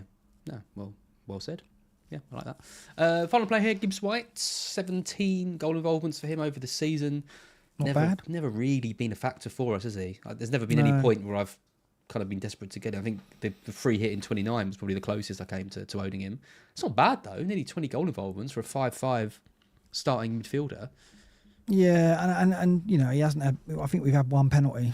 So that hasn't helped. If we'd have had more penalties, 2 double-digit hauls all season as well. Yeah, so 3 or 4 more penalties, and suddenly he's in the reckoning, isn't he? Another player who could come good next season. Another player that we could end up ignoring if our midfields are too set. But I'd like to think that he stays, or at least another season, and I'd like to think we improve as a team, and then make him 6 million, no more, and then perhaps he could be a factor. He's not a bad option to be considering as a final day punt. No, as well, not at all. Given that he's got Burnley. No, I think Hudson-Odoi is better though. Really interesting. As a punt on final day, yeah. Okay. He's electric at the moment. Okay, yeah, nice. Yeah. He's not on the list, I don't think. Is he on the list for the last 6? I don't think he is either. No. Well, his XGI is low because all the goals he's scoring are low XG chances. Because he's banging them in. Lovely finish against Chelsea. It's the same goal every time, but no one seems to be able to stop him doing it. So. Well, Burnley, I don't think we'll have much chance of stopping it. The other player I want to mention is probably my punt this week, if you can really call him a punt, which is going to be finally buying Kai Havertz. I knew you'd say that. I knew it. It's got to be, hasn't it? I've got to finish this season off with a bang. Well, it is a Sunday, so you're getting him on the right day, having called him a Sunday League player. You go.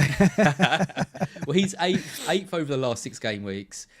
He's had a very, very good season, hasn't he? He's been absolutely brilliant. I mean, next year non-penalty penalty of 0.72 over the last 6 is good. Over the season, I think it's about 0.5, something like that. But it's not bad. Yeah, 0.51 over the season. So playing up front for Arsenal, last home game against Everton, he's probably going to be the one I pick. You could go for Trossard as well, whose underlying stats are really good, but he just can't play 90 minutes. That's the problem with him. And again, next season, make it so Havertz is someone we think about. So don't make him 9 million or something silly like that. So, 7.5 was a good price for Havertz. Yeah. Going into it, because it made him a little bit... Not many people went there at the start. Even I didn't, and I was his biggest fan. But he was tempting. And then he has remained tempting. Whereas, like you say, if you make him 8.5 or 9... I think Saka will go up to 9 million from 8.5. Was he on 8.5 at the start of the season? Yeah. I want to say he was. Yeah, he was. And then so make Saka 8. Make Havertz 8. Don't make him higher than that. And then you've got that choice, haven't you? I mean, I think Saka maybe... I think the gap between Saka and Havertz needs to be bigger than that, maybe. Unless they sign a centre forward. If Tony comes in, for example. Yeah. Which I said that last week, and a lot of Arsenal fans said they wouldn't have him. No, exactly. There you go. For the reasons I said. Yeah. Now, Isak, they'll get him, I think. That's who they'll go for. Whether Newcastle... How much would they need to pay Newcastle? I guess they've got the financial fair play concerns, haven't they? So if they got offered 70 or 80 million for him, they might be tempted to... Yeah, but he is the profile of player Arsenal will sign. And Tony isn't. Yeah. I'm not going to go into the reasons why, but okay. I think... We should see where Tony goes then. If he goes to Spurs, maybe, or... Chelsea. It'd fit in nicely with Postecoglou, wouldn't they? No, I don't think Ange would have him either. I mean, Ange signed Brennan, and that tells me what type of player Imagine if Tony doesn't get his move. I mean, he doesn't really deserve one after the second half of the season he's had since he's been back. The other big decision for us this week, I mean, like I said, I'm going for Havertz. You've mentioned Elise and Eze quite a few times. This is them over the season so far. Elise comes out on top by some margin here. By some margin, yeah. I mean, like for me, the FPL goal involvement down the bottom as well, 52%. That's really high. I think Palmer's on 53, so that tells you how he's performed. 13 starts.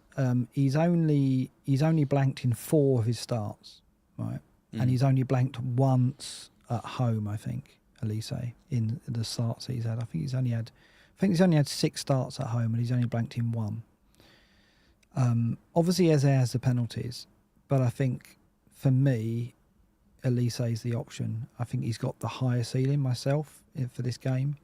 I think Palace score 1 or 2 goals because of where Villa are, and because Palace's form is strong, and we saw their attacking data earlier. And I just think it's obvious you go Elise. I think all the stats here favour Elise. You know, touches in the box per 90, shots per 90, shots in the box per 90. The only one that Eze beats him on is big chance per 90, but that's because penalties are factored into that. And your favourite stat, the XG per shot. Yeah, so the chances he's getting are marginally of a higher quality, but better. And that doesn't include penalties. But that's because Elise's scoring, he's taking shots from range. But we've seen time and time again, he's like Hudson Odoi. He's got like goals in him from range, and he can score any type of goal. I don't think there's a debate here for me. I've seen a lot on Twitter tonight and other nights about Eze, and even the algorithm in the FPL review is suggesting Eze over Elise.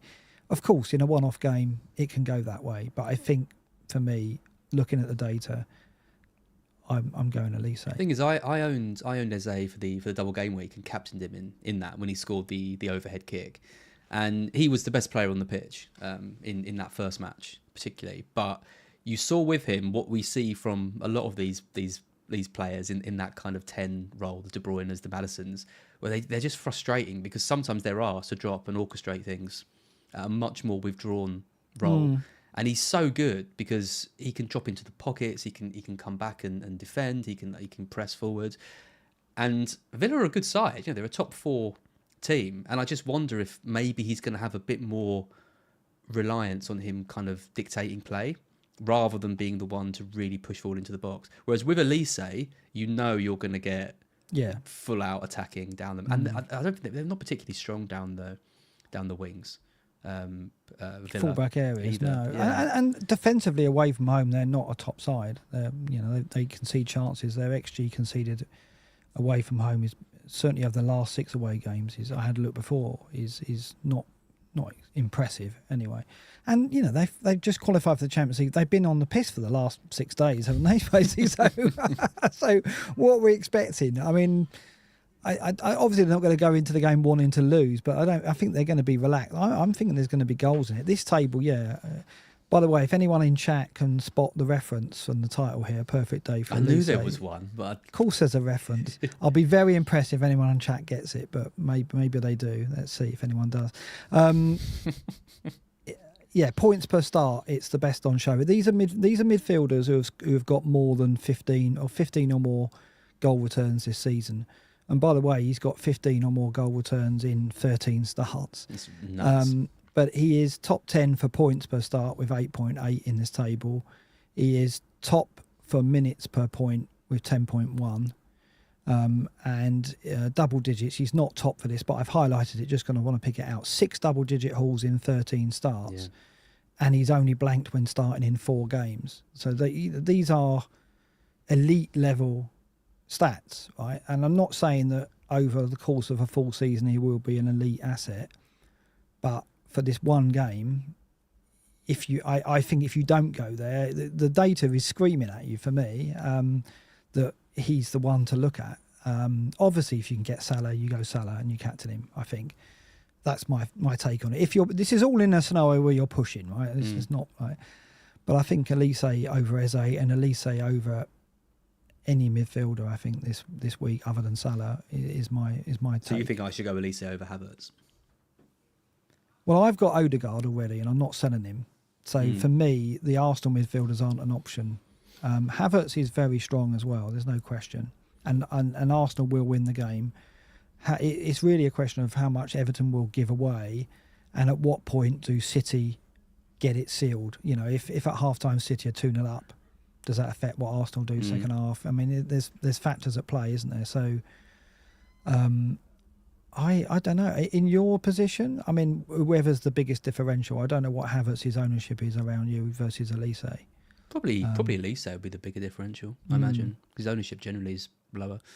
I mean, I sold Raya last week so that I could get Havertz, so it would be a shame to not go into it with 3 Arsenal players when I think they're going to do well. I kind of wish I'd just kept Raya, and then I could just get Elise, and then I'd have the double defence and Elise. So again, just another decision that I think I got wrong at the last minute.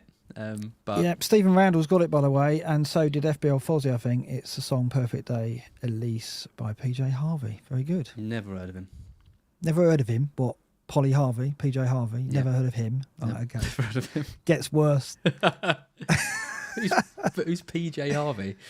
What? Mercury winner, PJ Harvey. What's Mercury? No. Mercury Music Prize. No. Never heard of that. Okay. You sent me what was it you sent me the other day when you said, "Oh, you're going to go to the Great Escape"? The Great Escape. I'm going to the Great Escape in Brighton. Yeah. I thought you were doing an escape room with Billy. Yeah, I know. So for a whole weekend, you're going to be locked in a room. Oh dear. Yeah. Rob Jones going, it's a woman, yeah. Rob, if you can just be on hand to remind us the difference. Yeah, sorry. Never heard of it.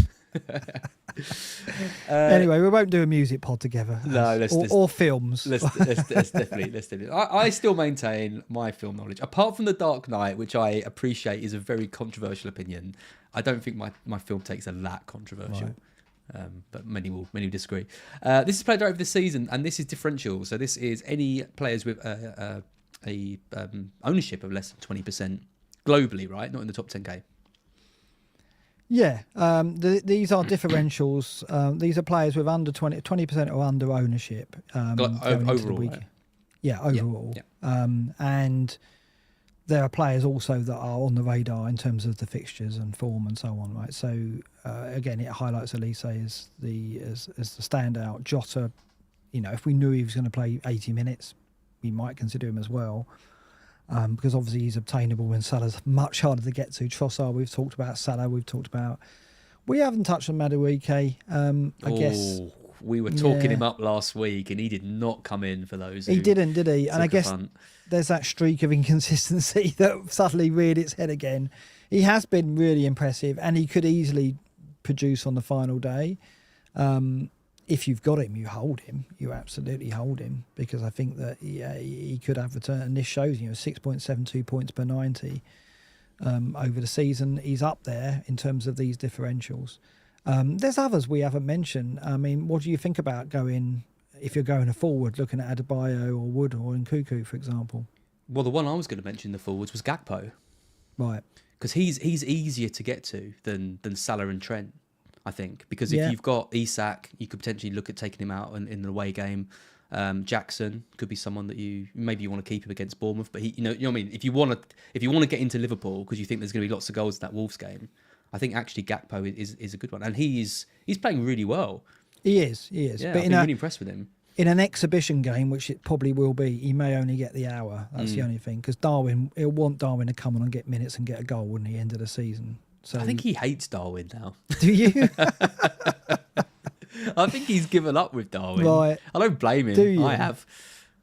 I've given up with him as well. Yeah, I mean, it depends. It depends what he wants from that final game. Does he want to play a load of youngsters and have his final? Let's say, does he want to go full strength and win the game 10-0? Does he want to give all of his players a chance? Darwin hasn't exactly done anything for him in 2 years to warrant a show of faith, I wouldn't have thought. And Gakpo's been really good. Yeah, he sees Firmino in Gakpo, doesn't he? So he'll definitely start. Gakpo, but I don't know how. He'll want to give Darwin enough time to get him a goal, won't he? I think as well. So that's the only thing there, and it's the same with Jota. Is Jota even fit at the moment? I don't know. No, I don't think so. No, so he's probably not a factor. His injuries have kept him out, but I think Wood and Adebayo I'd rule out, because I wouldn't be surprised if Burnley or Luton. Or Fulham, won those games to 0 the way. Would you? Well, Burnley are at home; it's the final game. Fulham are a funny side; you never really know what you're going to kind of get from them. I guess Adebayo, if I was going to pick one out of the two, because it's their final home game in the Premier League. I don't mind the Nkunku pick. I think if you're looking for something exciting, I think he starts. Do you? It's the X-Mins again, though, isn't it? Yeah. But we might get team news, right? So we might if we see that Nkunku's starting in that game, he might be one to consider. Leaks on the final day. They've cursed us all season. Let's do it again. I still go Gakpo though. I still go Gakpo. I tell you what, the FBL title's not up for grabs, because the number one in the world's miles ahead, I think. So that's a good thing. But the worry about leaks on the final day is that they become a factor in who wins FBL. Yeah. And it won't be this season, but this is going to be something we have to live with now. It's like, so don't really want to see leaks on the final day being a trend, because sooner or later it's going to be like that's going to be the thing that. And what if I think not long ago we saw a leak that got reversed, didn't we? Because it was Man City, the leak wasn't correct, and then people made changes and everyone went crazy about it. And I think we'll see more of that next season. I mean, unfortunately, and we wasn't that Walker again?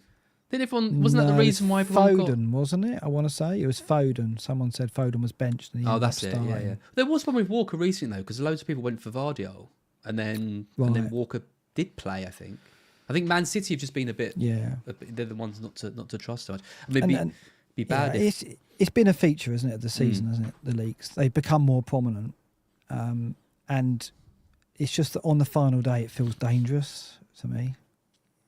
But yeah, it won't be a factor in who wins FPL because the guy is winning it by a margin. That's good. These are the same, but over the last 6. Look at Vardiol. I know. 10.15 points per 90. Since I've owned Vardiol, by the way, he's got me 9 points a game, which has to be my best signing of the season. Is he on the wall? Is he on the wall? No, it's going to be Simicast on the wall, I think. Especially now that everyone's bench boosts were about the same as mine. Yeah, I think it's got to be. That's the story. Unfortunately, the story of your season is when you mistakenly played your bench boost. That is basically sums it up. And the 11-point game week. And you asked me earlier what the highlight of my season was. The morning I woke up and was told that you'd played your bench boost. That was Let's Walk FPL video about it. Oh, it was amazing. I loved it. I said to Pip, I've got to go out and do a video because Az has played his bench boost by accident. And I've got to do something about it. And Pip was like, you must go. No, she just went, what are you talking about? What's a bench boost? But we haven't talked about Marteta. We haven't talked about Eze and Elise. If you are swapping out a forward, maybe Marteta, if you haven't got him, is where you go as well. There's a lot. I mean, I think it's a shame, isn't it, that we haven't had more game weeks where we've had this freedom. It feels like we've got freedom to just express ourselves and go for it. Well, have you heard of FPL Challenge? And plenty of choice, right? What was that? Have you heard of FPL Challenge? Where you can you have as much choice as it's quite a good one this week, actually. Is it? Was it? Are you single? Isn't it, or something? Yeah, that's it. It's one pick per team. Yeah, which is actually quite interesting because when you're trying to pick like a like an 11 for the season, but you can only have one player per team. It makes it quite interesting. Yeah, so, it does make you wonder what would happen if they did that in the full game. That would be quite interesting. Wouldn't it? That would be interesting. Yeah, good point. Yeah, I mean, why? It does shock me that they don't think about doing that because obviously part of the Premier League is like giving every team some form of publicity, right? And the fact that our FPL teams are dominated by 5 or 6 teams, particularly this season, we saw in game week 1, didn't we, when we picked our starting squads, they were all from 5 or 6 teams, right? Because we could go to those 5 or 6 teams because the pricing allowed us to. If they made it 2 per team limit or even 1, we'd have to look at other teams and other teams would get a look in. It wouldn't be a bad thing for the game, I don't think. Drop it to 1 per team, but have unlimited carryovers of transfers. And maybe you could pick 1 team where you could have 2, but you could only pick that team. The you had team to pick you support. And you had to pick it at the start fans. of the season. That'd be quite good. It's 1 per team, and you could have 1 team. You could have more than 1 player, but you have to pick it at the start of the season. And you can't change it until the wild card game. Oh, I don't like that. You've gone too far. You've jumped the shark. I was with you until then. Okay, fair enough. But yeah, having to you could only have 2 players from the team you support would be quite fun. Yeah. Oh, great. Two Brighton players. Yay. I'd definitely lie and say I was supporting a better team. You'd have Ferguson twice, wouldn't you? Yeah, probably. Yeah, triple captain. If you were to pick 3 differentials then this week, looking at this list, right, who would you go for? Elise for sure. Yeah. I think we both pick Elise. Obviously, I'd pick Havertz because he's probably the one I'm going for, and then I'd probably go for Gakpo. I think that'd be my 3: Elise, Gakpo, and Havertz.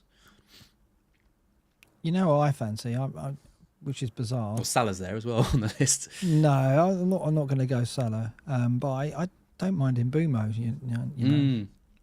Well, funny you should mention Mbumo. because I was looking at not that one.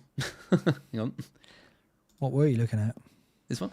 Remember for the free hit, I put together a little table which was looking at chances conceded. I thought I'd just do that again because it's a one-off game. See if there's any weaknesses that I could see.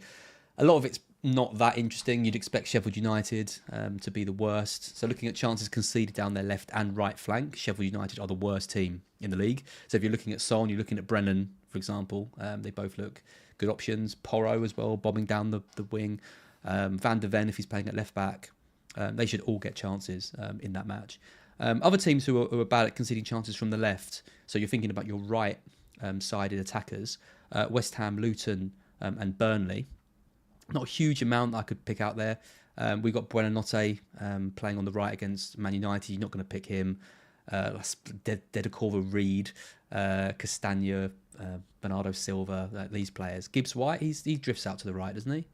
I was looking at he can do. He'll probably be in the 10. He can go either side, but yeah. So not a huge amount that I could find there, obviously apart from Johnson and Porro. Chance of conceding down the right flank. Here we actually see someone quite interesting. It's Sheffield United, Burnley and West Ham again who feature quite prominently, but then it's Brentford. So teams down the left who are weak. So I was looking at Gordon for that and thinking because he's going to be sold by quite a lot of players. Right? Yeah, I mean, I'm thinking of selling him to get Lisa, But he's lining up against a Brentford team who are weak down his side.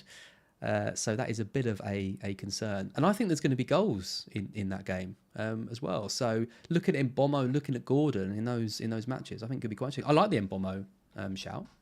Yeah, I just think he's someone that isn't being mentioned a lot, and we know he's still playing well, and I think Tony will play and be on pens. But if Brentford do score a couple of goals, he could be in the points. It's just really if you've got 2 transfers, I think he's someone you could consider. But if you've only got 1 transfer, you're not going to go there. You'll go to a Havertz, you'll go to a Lise. But I think if you've got 2 transfers, perhaps you can go wild with that second one. Go an Adebayo or go an Mbeumo or go a Hudson-Odoi. I think that would be nice to have a bit of fun with that if you've got 2 transfers. Yeah. And Mbeumo is an easy move from Gordon if he is injured or if you do want to move away from such a highly owned player. Well, that's the other thing. Gordon could be injured, right? So this could be moot in that respect because he said after the game, didn't he? He was worried about his ankle, and Newcastle want to protect him for potentially being in the squad for England, which hopefully will be. Right? And then the final one I was looking at was chances conceded from set pieces. So Manchester United conceded the most chances from set pieces by quite a margin, 200. I thought Arsenal would have a bit more joy against them, but didn't. Well, it was a bit of a rubbish game, wasn't it, in the end? They just saw it out for a 1-0. We've got Pascal Gross on free kicks if you're interested in a Brighton player, but probably not. Sheffield United are poor. That worries me because I fancy playing Romero. Looking at Porro, looking at Romero as well. Romero's stats are good as well. I don't think we didn't mention him, but one of the reasons why I got him was because his defence is good. His stats are so good. Over the last 6, he's 8th on the list for XGI non-penalty per 90, 0.25. Just the 1 goal. So I'll talk about it when we get to our teams, but yeah. Okay. I'll be playing him this weekend and hoping for something. Burnley are poor as well, so that's where Gibbs White could come in. And Chelsea, interestingly, have been poor over the season. Even though their defence has improved, they're still in, I think, the top worst 4. Yeah, for set piece chances. So I'll tell you what, as well, obviously it was at the Forest game, and that was the first time we played and we've actually looked like we're threatening from set pieces. And I think that was just as much about Chelsea as it was about us. We have improved, but they looked like they were the trouble is I strung out trying to deal with it. I was looking at it and I can't see who is any good at set pieces for Bournemouth. Because it was players like Scott or Clyde. They're not, they're weak. Yeah, they haven't really got a specialist on set pieces. So I was actually. I guess you go one of the centre backs, but but my take on it more was I was looking at this to try and find a weakness. But actually, if Chelsea's weakness is set pieces and they haven't got a great set piece taker, maybe the Chelsea defenders are going to be a bit more solid. It's for me. Do I play Petrovic or Onana? And I think I'm favouring Petrovic. I think Petrovic would just take it from me. Anything else we want to talk about? We haven't done forwards. Just to cover these quickly. Haaland's top over the season. I think we all could have predicted that. 0.89, which is level with Nunes. Nunes, 11 goals, 11 assists over the season. It's not actually horrendous. 22 starts, yeah. It feels horrendous. Having owned him for most of it. Yeah, he's just I don't know. It's not been fun. Isak in fifth. He's obviously had a brilliant season. Jackson with his 20 goal involvements, 0.7 XG on penalty per 90 is really high. I'm going to be playing Ollie Watkins.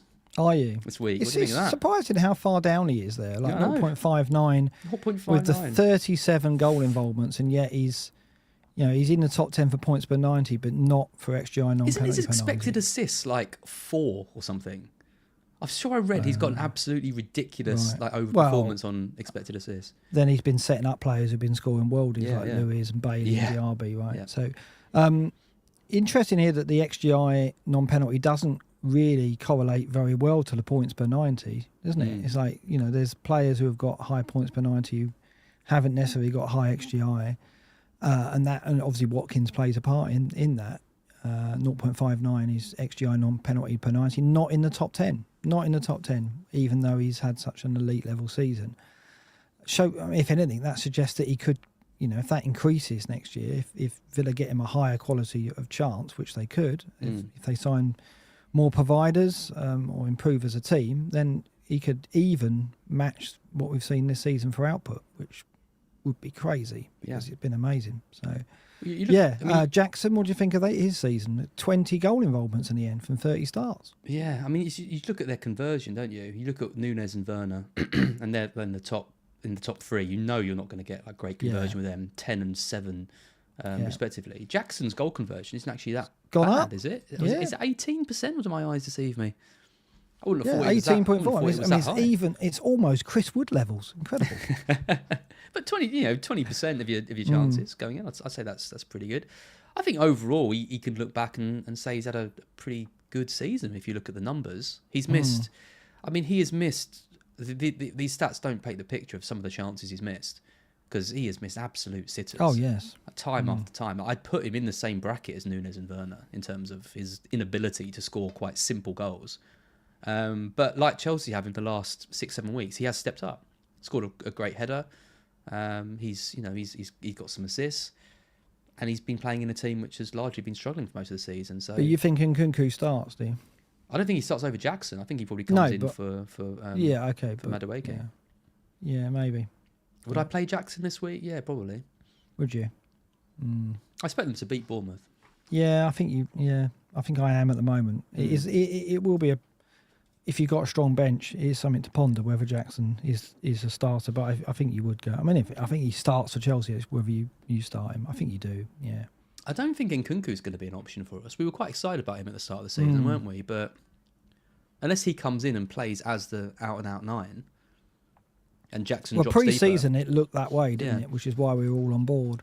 I think it could go that way over the summer. It's going to be very interesting, Chelsea, because you surely expect them to sign another forward, don't you? They need another forward. I think so. And that's Ivan Toney. I mean, I do think he's more likely perfect to Chelsea. fit for that horrible club. Careful, you get us cancelled amongst Chelsea fans. We'll lose at least 5 subscribers for that. I'm allowed to say that as a Brighton fan. Yeah. I don't actually have a problem with Toney. I think he's a very, very good player. And, no, he just doesn't deserves a big move. So he doesn't fit Arsenal's profile, the type of player that they sign. I don't think. Yeah, I will be interested to know where he does go, because he's obviously going to go somewhere. But if clubs are worried about his kind of attitude and his profile, then shelling out probably the 60 million for him. I think it's about, he's going to be a big ego coming into the dressing room. And if you're Arsenal, do you want that disrupting the harmony that you've got? If you're someone like West Ham, you'll take that risk because he's an excellent player. There's no question of his ability. But there's no question also that he's going to come into a club and you're going to know he's there. He's going to have an impact. There's going to be, so you've got to have a manager who can deal with that, and a dressing room where it's going to work. And Toney can be a positive influence, I'm sure. But I don't think you want to throw him into a settled team like and a settled culture like Arsenal. That's the point I'm making. Yeah, no, good point. Ozspike says João Pedro to Chelsea, and you can get in the bin, mate. Let's take a look at some predictions then for the final time this season. We're 38 weeks gone. All the games at the same time. No Garden Centre game because we're going to be watching them all. So yeah, I don't know what games on. I think I didn't look at your predictions, by the way, but some of these are very, identical, Yeah. very identical. Yeah, we're quite. There's some that we've gone completely the opposite way though, which is interesting. Arsenal, Everton. No, we've both gone the same result. Both gone for a 3-0. Everton are just going to try and shut up shop, aren't they? But Arsenal have just got the creativity to break them down. So, and Everton are safe, and I think that the way I see it going is Arsenal will get an early goal and they'll try and push on. It much depends on the game state for City. It will get through the crowd and it will get to the players, won't it? So, I think 3-0 is probably around that as a likely outcome. Everton are strong defensively, but I don't think we'll see that on the final day here in this scenario. Imagine if it gets to half time and it's 0-0 in both games. Lovely. I want that. I'm a neutral. So bring it on. How fun would that be? Brentford, Newcastle. I've gone for a 2-1 Brentford. You've gone for a 1-1. Maybe, having spoke about in Boomer, I should have gone for a Brentford win, but yeah. I very difficult to predict this one. I don't know what we'll see. Newcastle are pushing for a result. Have they got in there? They've got a European place they can push for, haven't they? I don't think this is going to be. This is as close as you get to a Garden Centre game, I think. Well, I'm thinking of selling Gordon and benching Isak this week. So am I. Exactly that. So, God. Well, it makes me feel a bit better to know that you're doing it, but I think my curse will probably drag you down with me. The other alternative that makes me feel very uncomfortable. The alternative is to sell Isak and bench Gordon and go for one of the strikers that we mentioned, but I think the midfield options are just a bit better. Brighton, Manchester United. Tough one to call. I think this is going to be a pretty rubbish game. What does Chris think? I don't know, actually. I have to ask my dad what he thinks. He thought we were going to beat Chelsea. So he's... We should have a feature where we actually call your dad in the middle of the show and ask him live on air. Don't tell him he's live. We already do 2 hours, Mark. You want to do 4 hours? Get him started about trivia. You'll call him up and you'll go, oh, yeah, I'm glad you called, Az. I've got that Manscaped thing you lent me. I've got to get it back to you. I wonder if he'd be up for doing something over the pre-season, talking about Brighton or something. But you should definitely ring him up and not tell him and get him on the show. That'd be quite funny. I just like to voice record him in secret when he's talking. Well, yes, I still haven't listened to that. It's quite funny. He was quite confident about Brighton v Chelsea, but I reckon he'll say a draw as well in this. But yeah, I'll ask him. You've gone for a 2-1 Brighton. I physically don't think we're capable of scoring 2 goals in a match. Wow. Okay. It took to the 98th minute and a red card to get one against Chelsea, and you might be right. We just look so laboured when we play. It's just it's hard. Burnley Forest, you've gone for goals in this one, a 3-2 Forest. I've gone the opposite way. I've gone for a Burnley home win, 2-1. I don't. I think we score a couple of goals. We score a couple of goals in every game at the moment, and we can't defend, so we will concede. But I think we'll have a little bit too much for them. Is my take. I think it'll be tit for tat. Yep, could be 3 or 4 more, maybe 3 all. I don't know. I mean, I just don't see that being a dull game. I think it'll be open and an attacking affair. A lot of flair players on show as well. Yeah, I do like the Hudson-Odoi or Gibbs-White punt. Yeah, I was on Planet FBL with the Burnley correspondent, and when I was talking about Hudson-Odoi loving to cut inside, his view was they don't have fullbacks that can stop that. They'll give him room, and so they're worried about it. So I think a Hudson-Odoi return is very much on the cards. Yeah, I like that. Chelsea-Bournemouth, I've gone for a 2-0 Chelsea. You've gone for a 3-1. Yeah, could go either way, couldn't it? I've gone for a clean sheet because I don't think Bournemouth are going to score from a set piece. Guarantee they score from a set piece this weekend. Lock it in. Anything to add to that? I mean, you obviously you play Palmer. Petrovic is a choice. And what do you think about Palmer for captain? I mean, we'll get to captains in a minute, but we haven't. It should be on the card. I mean, I know he's highly owned, but if you want to, it's a push that isn't a high risk push. I think going Palmer captain, because I think they scored 2 or 3 goals. Well, I still think I'm unlucky. I know Haaland got the 4 goals, but I had Palmer captain, and they got 5 goals in that match, and he only got 1 of them. Because then in the double game week, he stacked up, and he's matches him tit for tat. I will again refer to the honourable gentleman to the 22 returns that Arsenal got, and I only got 1 from Saka, having owned Saka and then Odegaard. So don't come to me with, they got 5 goals and I only got 1 return. Oh, no, he's done an impression. Here it is. And I do sound like that because I'm always whining about FPL. I promise I won't whine when we come back next season. I probably will, actually. I do like to have a little moan. Palace Villa, this is the one everyone's got their eye on. Yeah, I look. think we've both 0-0. gone for 5 goals, but we've both gone completely opposite way. I've gone for a Villa win. You've gone for a Palace 3-2. I've gone for a Villa 3-2. Palace are flying. Let's give them the win. You know, and Villa, nothing to play for on the final day. It'll be a celebration for both sets of fans, I think. Palace will be very optimistic about next season. Villa, especially so, with Champions League on the agenda. Although, to be fair, probably Champions League will mean they'll do what Newcastle did to this season and fall away somewhat. I hope not. You know what? I've got to say, I'm really pleased with Villa. They've always had a place in my heart to some extent because they won the European Cup after Forest. And so when I was a child, I remember obviously the year that Forest won and then the Peter With goal to beat Bayern Munich in the final after Forest won it. And because they were an English team, I cheered for them like they were my own team. And I always loved Gordon Cowans, Dennis Mortimer, Gary Shaw, Peter With. That Villa team, if you remember, was very settled. I knew it off by heart and it was almost like I supported them as well. So I actually like to see Villa doing well, and so I was quite chuffed when they got the top 4. They deserved it over the season, and they are a good side under Emery. He is a good manager, and yeah, I only wish them well in Champions League. So there you go. Do you give them much of a chance in the Champions League? In the Champions League, or getting 4th again next season? Or, building on because it's difficult. Like look at Newcastle; they haven't. Built on Emery is an expert manager in Europe. We saw with Sevilla what he can do. I mean, I know that was a different tournament, but I think that they'll do okay. I think it's an adventure for them. I think it's a step on the way to building themselves into a top 6 Premier League side on a regular basis. So I don't think there's any pressure on them to do well in Champions League. It's an adventure and fair play. Good luck to them. Yeah, I'm a bit worried. I mean, they had such a good start to the season. In the first 17 weeks, they only lost twice, which is unbelievable, really. They've actually only won twice in the last 7 weeks, in the 7 game weeks. So they have dropped off massively towards the end, but that's because they're probably juggling Europe and a smaller squad. So it'll be interesting to see what he does with them, who he buys. He should be able to keep the team together. Let's talk about Watkins going to like Manchester United. It's like as if he's going to go to Manchester United. Not a chance. Not a chance. No, they're building something special under Emery. I think while he's there, they will go on growing. But it's holding on to him, who's obviously, he's put the record straight in terms of he didn't succeed at Arsenal, but we saw in other leagues overseas what a manager he could be, and he's landed back and done a fantastic job. Yep. Really.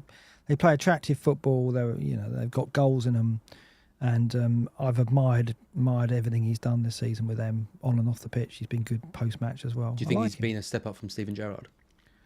Just a little bit. I saw a tweet go out the other day. Someone say this highlights what a terrible manager Steven Gerrard was, and as you know, we are very much of that feeling that he was awful. I mean, like. Some of the off-pitch interviews couldn't be any different. He was so negative about his players, and Postecoglou needs to be careful. No doubt, Gerrard was an absolutely incredible footballer for England and Liverpool, but as a manager, I have my doubts. Yeah. But anyway, speaking of Liverpool Wolves is next. This is, I think, if you were going to pick purely like a game to watch, with just as a neutral, I think you'd either go for the Palace Villa game or the Liverpool Wolves game. I think these are the 2 most exciting games. Yeah. We have 4-2. You think they'll put on? That would be lovely. I don't know what's going to happen. It could just be Klopp says to the players, just go out and score some bloody goals. I mean, remember the 5-5 under Alex Ferguson against West Brom? Arsene Wenger's last game. I think was 4-0 Lukaku got a hat trick, didn't he? I sold him going into that. I remember it well. You do surprise me. I know. My word. Arsene Wenger got 4, didn't he? 4 or 5. Arsene Wenger got 4 or 5. Yeah, not in that game. Right. in his last game with Arsenal, okay. I think they beat Watford or someone 4 or 5 or 5-0. So we see it with the big names. Last game of the season, home game. They would have got if a team's going to score 5 goals, which team's it going to be? Yeah. Which team? Liverpool? Yeah, probably. Yeah, exactly. Probably 1-0 Wolves after all that, but no, I think Liverpool get a couple. So I've gone for 4-2. You've gone for 2-0. You've got a lot more muted with that. Yeah. Yep. Yeah, I think Wolves are an organised team. I don't think they'll roll over. And they I did think for Liverpool City. will take the win. Yeah. Luton Fulham. I've gone for a Luton win here in front of the Great fans at Luton. I'm sad they've gone down. They were always going to, I think, especially when they started picking up all those injuries as well. But it is a shame to lose them from the league. I'm not going to talk about Luton fans because they weren't very kind to Forest, so I'm going to reserve judgment on that. But there's no taking away from the efforts that they went to stay up, and had they been more fortunate with injuries, I think they would have. They were unlucky with injuries, no doubt. Adebayo, if he'd have stayed fit, Forest would have been in a lot of trouble, I think. I think they'd have stayed up. I think they'd have stayed up. Forest had Awani out for most of the season as well. So every club has injuries. So you can say it about any club, I guess. But Luton in particular gave it their best shot. And they came up in the playoffs like Forest. They had a different approach to Forest. They decided not to cheat. So, it's fair enough, isn't it? So, but yeah, I think it's ironic that Luton fans, when they look at it, in the end it was squad depth and that little bit lack of quality in depth cost them. They couldn't really sustain their run. They started to win games, but they couldn't sustain it because the squad depth caught up with them, and they didn't have the quality in the final third when it mattered because Adebayo's injury.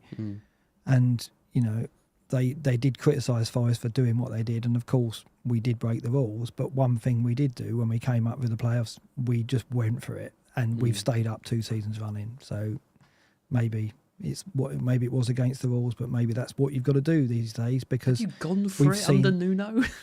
No, when we came up, we signed a load of players and went for it. We invested heavily in the team. Not in terms of tactics. In terms Whereas Luton, Burnley and Sheffield United, Burnley did to an extent, didn't go to it to the same level. And obviously we went to ridiculous lengths. I'm not saying that's a template to follow, but I think the fact that the 3 teams that came up went back down again does show you that you've got to really show a lot of ambition when you come up if you've got to stand a chance of staying up. Yeah. And I don't think Luton were able to the same level, obviously, that Forest were able to, which is unfortunate. But no, they just tried to do it with the spirit and heart of the team that got them up. And, Barkley was a great signing. Yeah. For them. And they did make astute signings, but they just didn't have enough depth, did they, to the squad? They thrashed Brighton. That was a particular low point of the season. It's a common theme tonight, that. Yeah. That sums up the season. Man City, West Ham. You've gone for a 2-0 again, like a comfortable win. I just think Man City score early. There's no nerves, and they just roll them over. That's my prediction for this. I just think they're so good at the moment. They're just. How do you deal with Vardiol bombing forwards, with De Bruyne, with Foden pulling the strings, with Haaland back to his best? I'm presuming they're going to play the under-14s and it's going to be 2-0 to Man City. Imagine Pep does that, just a bit of a laugh, just plays a load of kids. I just think that they'll just shut it out. If they go 2-0 up after half an hour, they'll just play it out. Yeah. I think. But who knows? The final day is so difficult to predict. Maybe it will be a 4-3 filler. We've seen City take it to the wire in games, haven't we, before? With Gundogan's winner late on last time out when we were in this scenario final day. So who knows? But this, to me, it looks like a routine win, doesn't it? Sadly. Aguero, go! Yeah. As he said earlier in the season. Yeah. Did you see that Troy Deeney thing where he said everyone knows where they were? Oh my God! The time when Aguero scored. Oh my God! The only other football moment that rivals that is when I scored against Leicester. Oh my! It was I've been to places where they haven't even got TVs, and they're like, "You're that guy who used to play in yellow." I love the video because it was captured. This is what the opposite of imposter syndrome looks like. Yeah. It was an incredible moment, and if you follow Championship football, you look back on it. But 1 in 10 football fans know about it. Yeah. It is. There's so many comments being like, I don't know what goal he's talking about. I do remember it though. Like, it does stand out as Knockaert missed a penalty as well, which is quite funny. I remember it vividly because I was watching it and I just remember it being absolutely ridiculous. But I don't think it just hasn't got the same gravitas as he. No, as Aguero, come on, as he maybe thinks. Or Solskjaer's goals. Blort is saying it's got 20 million views on YouTube. Yeah, but Slippers has got that, hasn't he? So yeah, but he's an inspirational figure. I know there's people who haven't even got computers that know who Slippers is. We made him who he was today. We'll take who that. He is today. We'll take that. And the final game is Sheffield United versus Spurs. I would love to get rid of all my Spurs players because I hate watching them play at the moment, but we can't sell them because No. they've got Sheffield United. So I'll be keeping my Son, my Romero, and I don't blame people who are going to be playing Johnson or even thinking of Yeah, bringing what him do you in. think about Jono as a last day? Sorry, push? Jono? Yeah, sorry, that's what I You called called him at Brennan. Forest. When have you ever called him Jono? No, I called him Jono as well. You've never called him Jono. Well, we did. Just did. Yeah. Okay. Yeah. Jono. I like Jono as a pick, yeah. Yeah. I think we saw that this could be a game. He scored at Sheffield United. He scored against Sheffield United in both the playoff games. He scored at Bramall Lane in the first playoff leg. He likes that ground. They'll hate him. They'll boo him because they'll remember that. I think he's a good shout. If we didn't talk about him a lot when we talked about other players tonight, but yeah, Brennan could be a way to go. If you've got him, you start him for sure. Yeah. Yep, I agree. And then just before we look at our teams, let's take a look at the captains. Hang on, let me get rid of that one. Yeah, it's interesting, isn't it? Yeah, I mean, Haaland's obviously he's going to be captained by just about everyone, I think. But there are going to be people like me who are looking at this and thinking, okay, that's too dull. I need to look elsewhere. So obviously you've got Palmer at home to Bournemouth. You could go for one of Foden or De Bruyne if you're going to back one of the other players against Haaland. You could go for Havertz or even Saka potentially. Then you've got Salah at home to Wolves. You've got Elise, who we talked about potentially with those amazing underlying stats. Or you play the fixture and just go for Son and just hope that he gets. I mean, you never know. Sheffield United concede so many goals at Bramall Lane. What would you do in my shoes? Because I'm getting Elise for sure, and I'm kind of thinking, well, if I'm getting him in, I'm obviously backing him for points. Why not captain him? It's a crazy thing to do, I guess, but Haaland is playing a West Ham defence which over the last 6 away games is the worst in terms of XG conceded, because they got tonked, haven't they, at various places in the last 3 or 4 away games. Conceded 5 at Palace. Conceded 5. Where else did they concede 5 recently on the road? But they have anyway. So is it crazy to ignore Haaland if you're in my position, top 10k? Yeah. Just play safe. You think you just play safe, do you? Surely. I mean, you could captain Elise and he blanks and Haaland gets 3 and then you're out the top 10k. Yeah. You're in there. I don't think. Why do you need to? I don't think you need to do any chasing. And I look at it, and I've got Odegaard, I've got the 2 Arsenal defenders, and I'll have Elise. That's probably differential. If your enough. team looks strong, I don't think you need to gamble. That's kind of my point, because you just you play it safe with the captaincy, and then the rest of your squad will carry you through. In your position, do you feel there's more appetite to go against Haaland? Well, there is and there isn't, because in some ways I feel like I could, but also, what's the best case scenario? I go for Havertz and he gets a hat trick and I finish 250k. Is it enough? Is it enough of a carrot? I kind of don't know if I care. Is that enough of a carrot? That's the line for tonight. I love that. Honestly, I think I just want to finish in the top 400k and I'll just end this season. Right, end it now. And I think my team looks all right. So don't you want to beat Billy? Because I'm trying to get clues for him. If you're going to go Haaland, I'll get Billy to gamble on the captaincy. I'll be Haaland or we'll talk about our teams in a sec. I'll be Haaland or Havertz. Okay. It just depends if you're give me the top 3 alternatives to Haaland from this. Salah top, right, 1, if you can get there. Yeah, Salah, if you can go there. I like Havertz playing up top against Everton, especially with the doubts around Saka too. And then probably Elise. You think? Yeah, it's crazy that Son isn't really, neither of us have mentioned him when he's playing Sheffield United.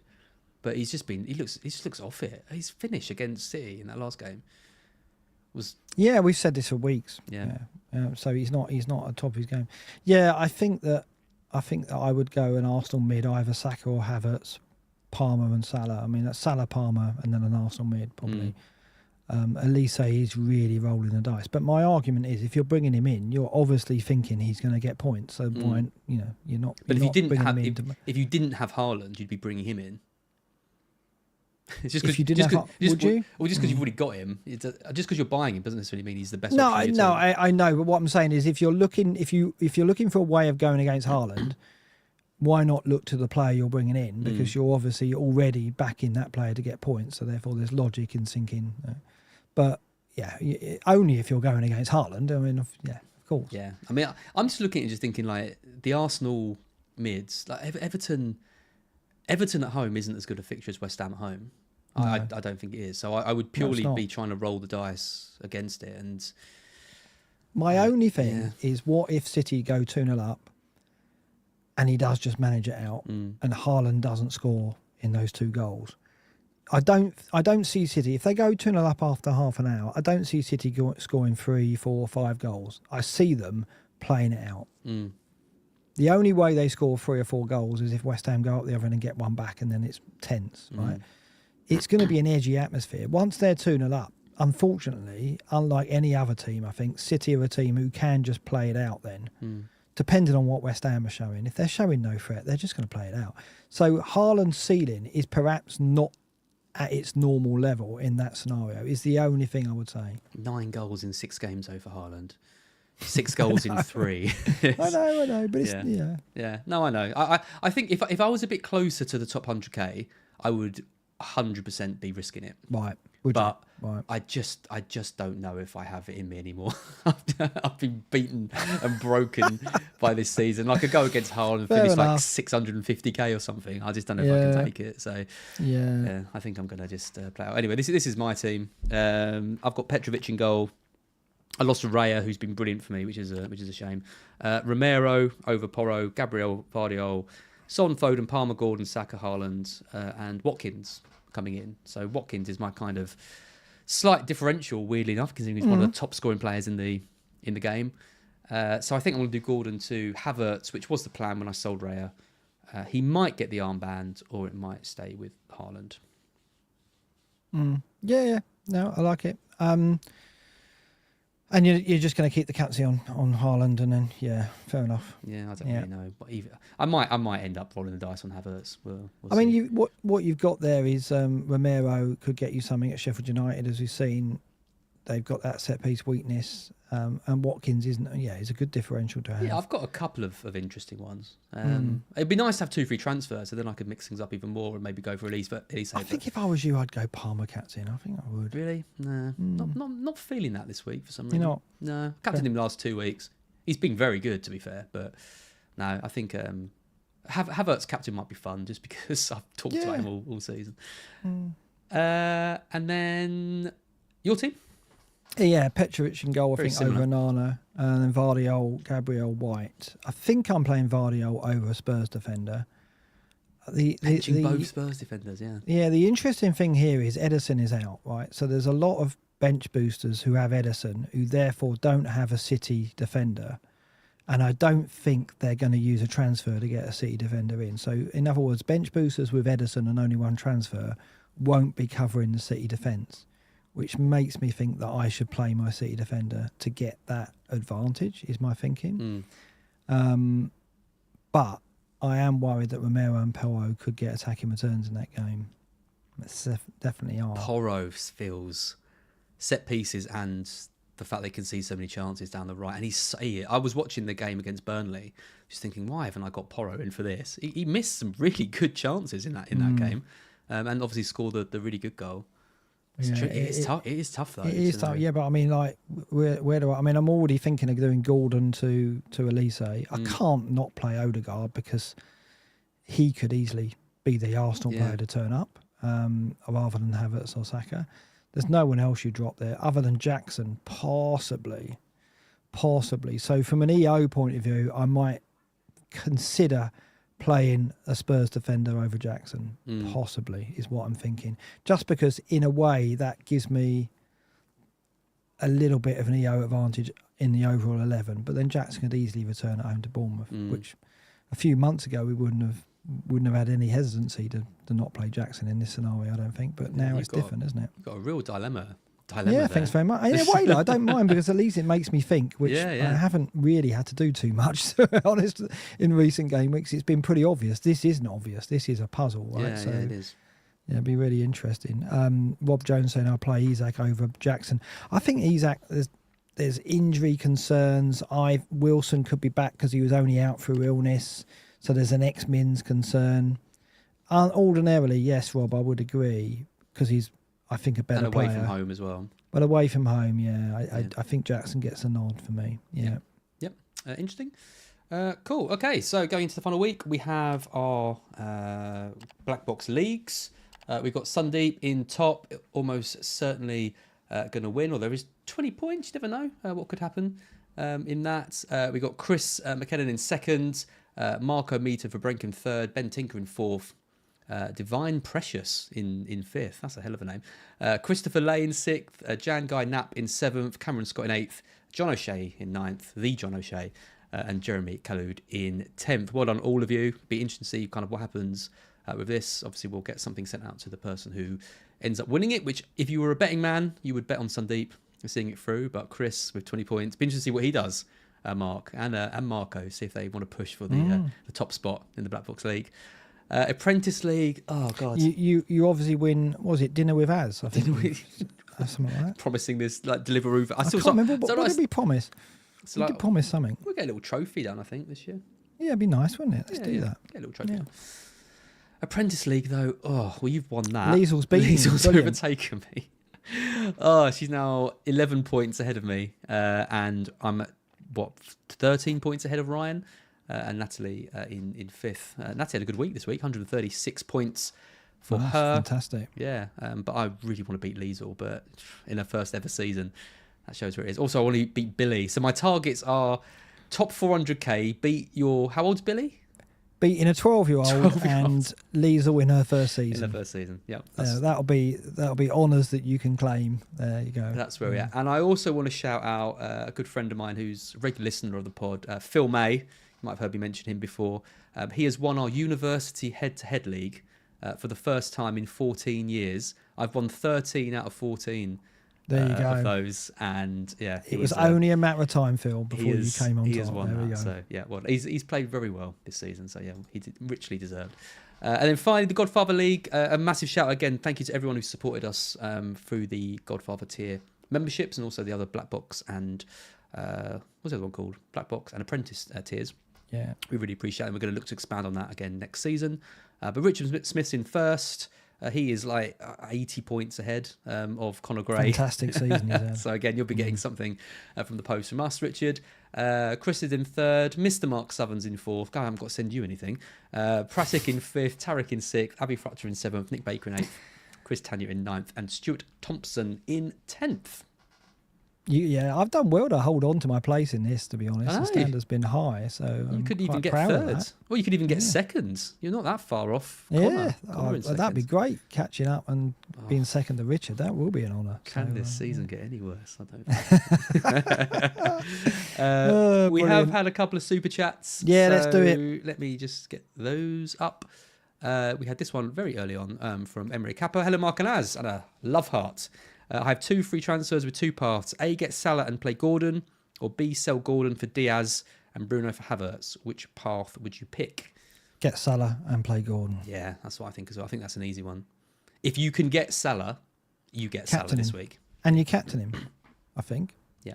I mean, again, it depends where you are and what you want to try and achieve on the final day. But I don't think going Salah final day over Haaland is that bigger tilt. I think that, he could easily outscore him in the scenario that City have got where they've got to win the game and just see it out, which they may win 5-0, but I think Liverpool could go gangbusters, could get 4 or 5 goals. I think we've said that, right? And yeah, I think if you can get to Salah, you've got to maximise that, I think. Yeah, I don't love Gordon for Diaz and Bruno for Havertz either. I think there's like risk in that because Bruno could turn up against Man U. He's done it before, and Gordon, like I said, it looks a good option. So if Gordon's fit, I'd happily play him and get Salah. Yeah, but that's the key is whether he's fit as well. Yeah. I don't think he's going to be chanced. I think that there's a player who's been a threat to his starts this season. I can't remember what it is. But that guy plays on the right. Is it? Yeah, Murphy? For some reason he's put me off Gordon all season. I can't imagine who it is. Yeah. A Harvey Barnes hat-trick on the final day would be amazing. That'd be brilliant. Black box moment. The Heroic Doses says 2 separate mini leagues. First one, I'm down 13, other leading by 13. Oh, what a conundrum. Yeah, I saw this. I think Heroic Doses posted this in the Discord channel, and I answered, how do I play it in terms of chasing versus holding? Care equally about each league. I think my response was you just play your natural game and just hope that your differentials can lead. You're not going to be able to try and block off people, are you? In 2 leagues? You can't. You obviously you look at their teams and see how you stack up in terms of unique players. And it's like my situation, you've got to weigh up how many differentials are enough. And I said earlier, I've got Odegaard, I'll have Elise, and I'll have the 2 Arsenal defenders. I think they're not massive differentials. They won't be, because they'll be, it'll be popular to get Elise. I don't think Odegaard's going to be popular. But a lot of teams will also have 2 Arsenal defenders, I think. But I don't think many people are going to make defensive transfers on the final day unless it's a Trent. So I think the Arsenal double up could be good for me. That is probably enough if 1 or 2 of those come in to give me a push to keep me in the top 10k. So I don't need to put, and I think you've got to look at Heroic Dose has got to look at his own team relative to the rivals he's got in those mini leagues and see if he's got enough to, both hold and see off the chart and catch. That's the other one. I mean, one answer to that is maybe Salah, right? Because you could get Salah in and take the finest 4 on him or whatever, and you've still got that 9 points in the league you're leading, and then you've got the differential in to maybe boost you up to the 13 points in the other. So would you take a hit to get Salah then? If he really wants to win the other league, I think he needs a player like Salah, who maybe people aren't going to be able to get to. So, or you don't go Haaland captain. Yeah, or you don't go Haaland captain. Yeah, tricky one. It is, and I don't know which league he cares about the most. I don't know if there can't be money involved. Well, he said he cares equally about each, so that doesn't help. But I think you've got to do analysis of your own team versus your rivals in those leagues, and then make a decision based on that. But if you really want to chase, then taking a hit for Salah and captaining him in that's what I think I do in that position. Thank you to Matt Francis, who says, thanks guys for another amazing season of streaming in such fun highs and lows. There's been a lot of lows. The fact that nearly 800 people here at the end of a 2-hour stream at 11:30 p.m. God, is it that time? Wow, I'm glad I'm off work tomorrow. I'm not. I'm going to the Premier League tomorrow morning, and I've got 2 presentations in the afternoon. Oh, you're on the show tomorrow? On the show. Beautiful. I'm on the show with Praz. And guess who might be in the studio? In the green room? Slippers? Thierry Henry.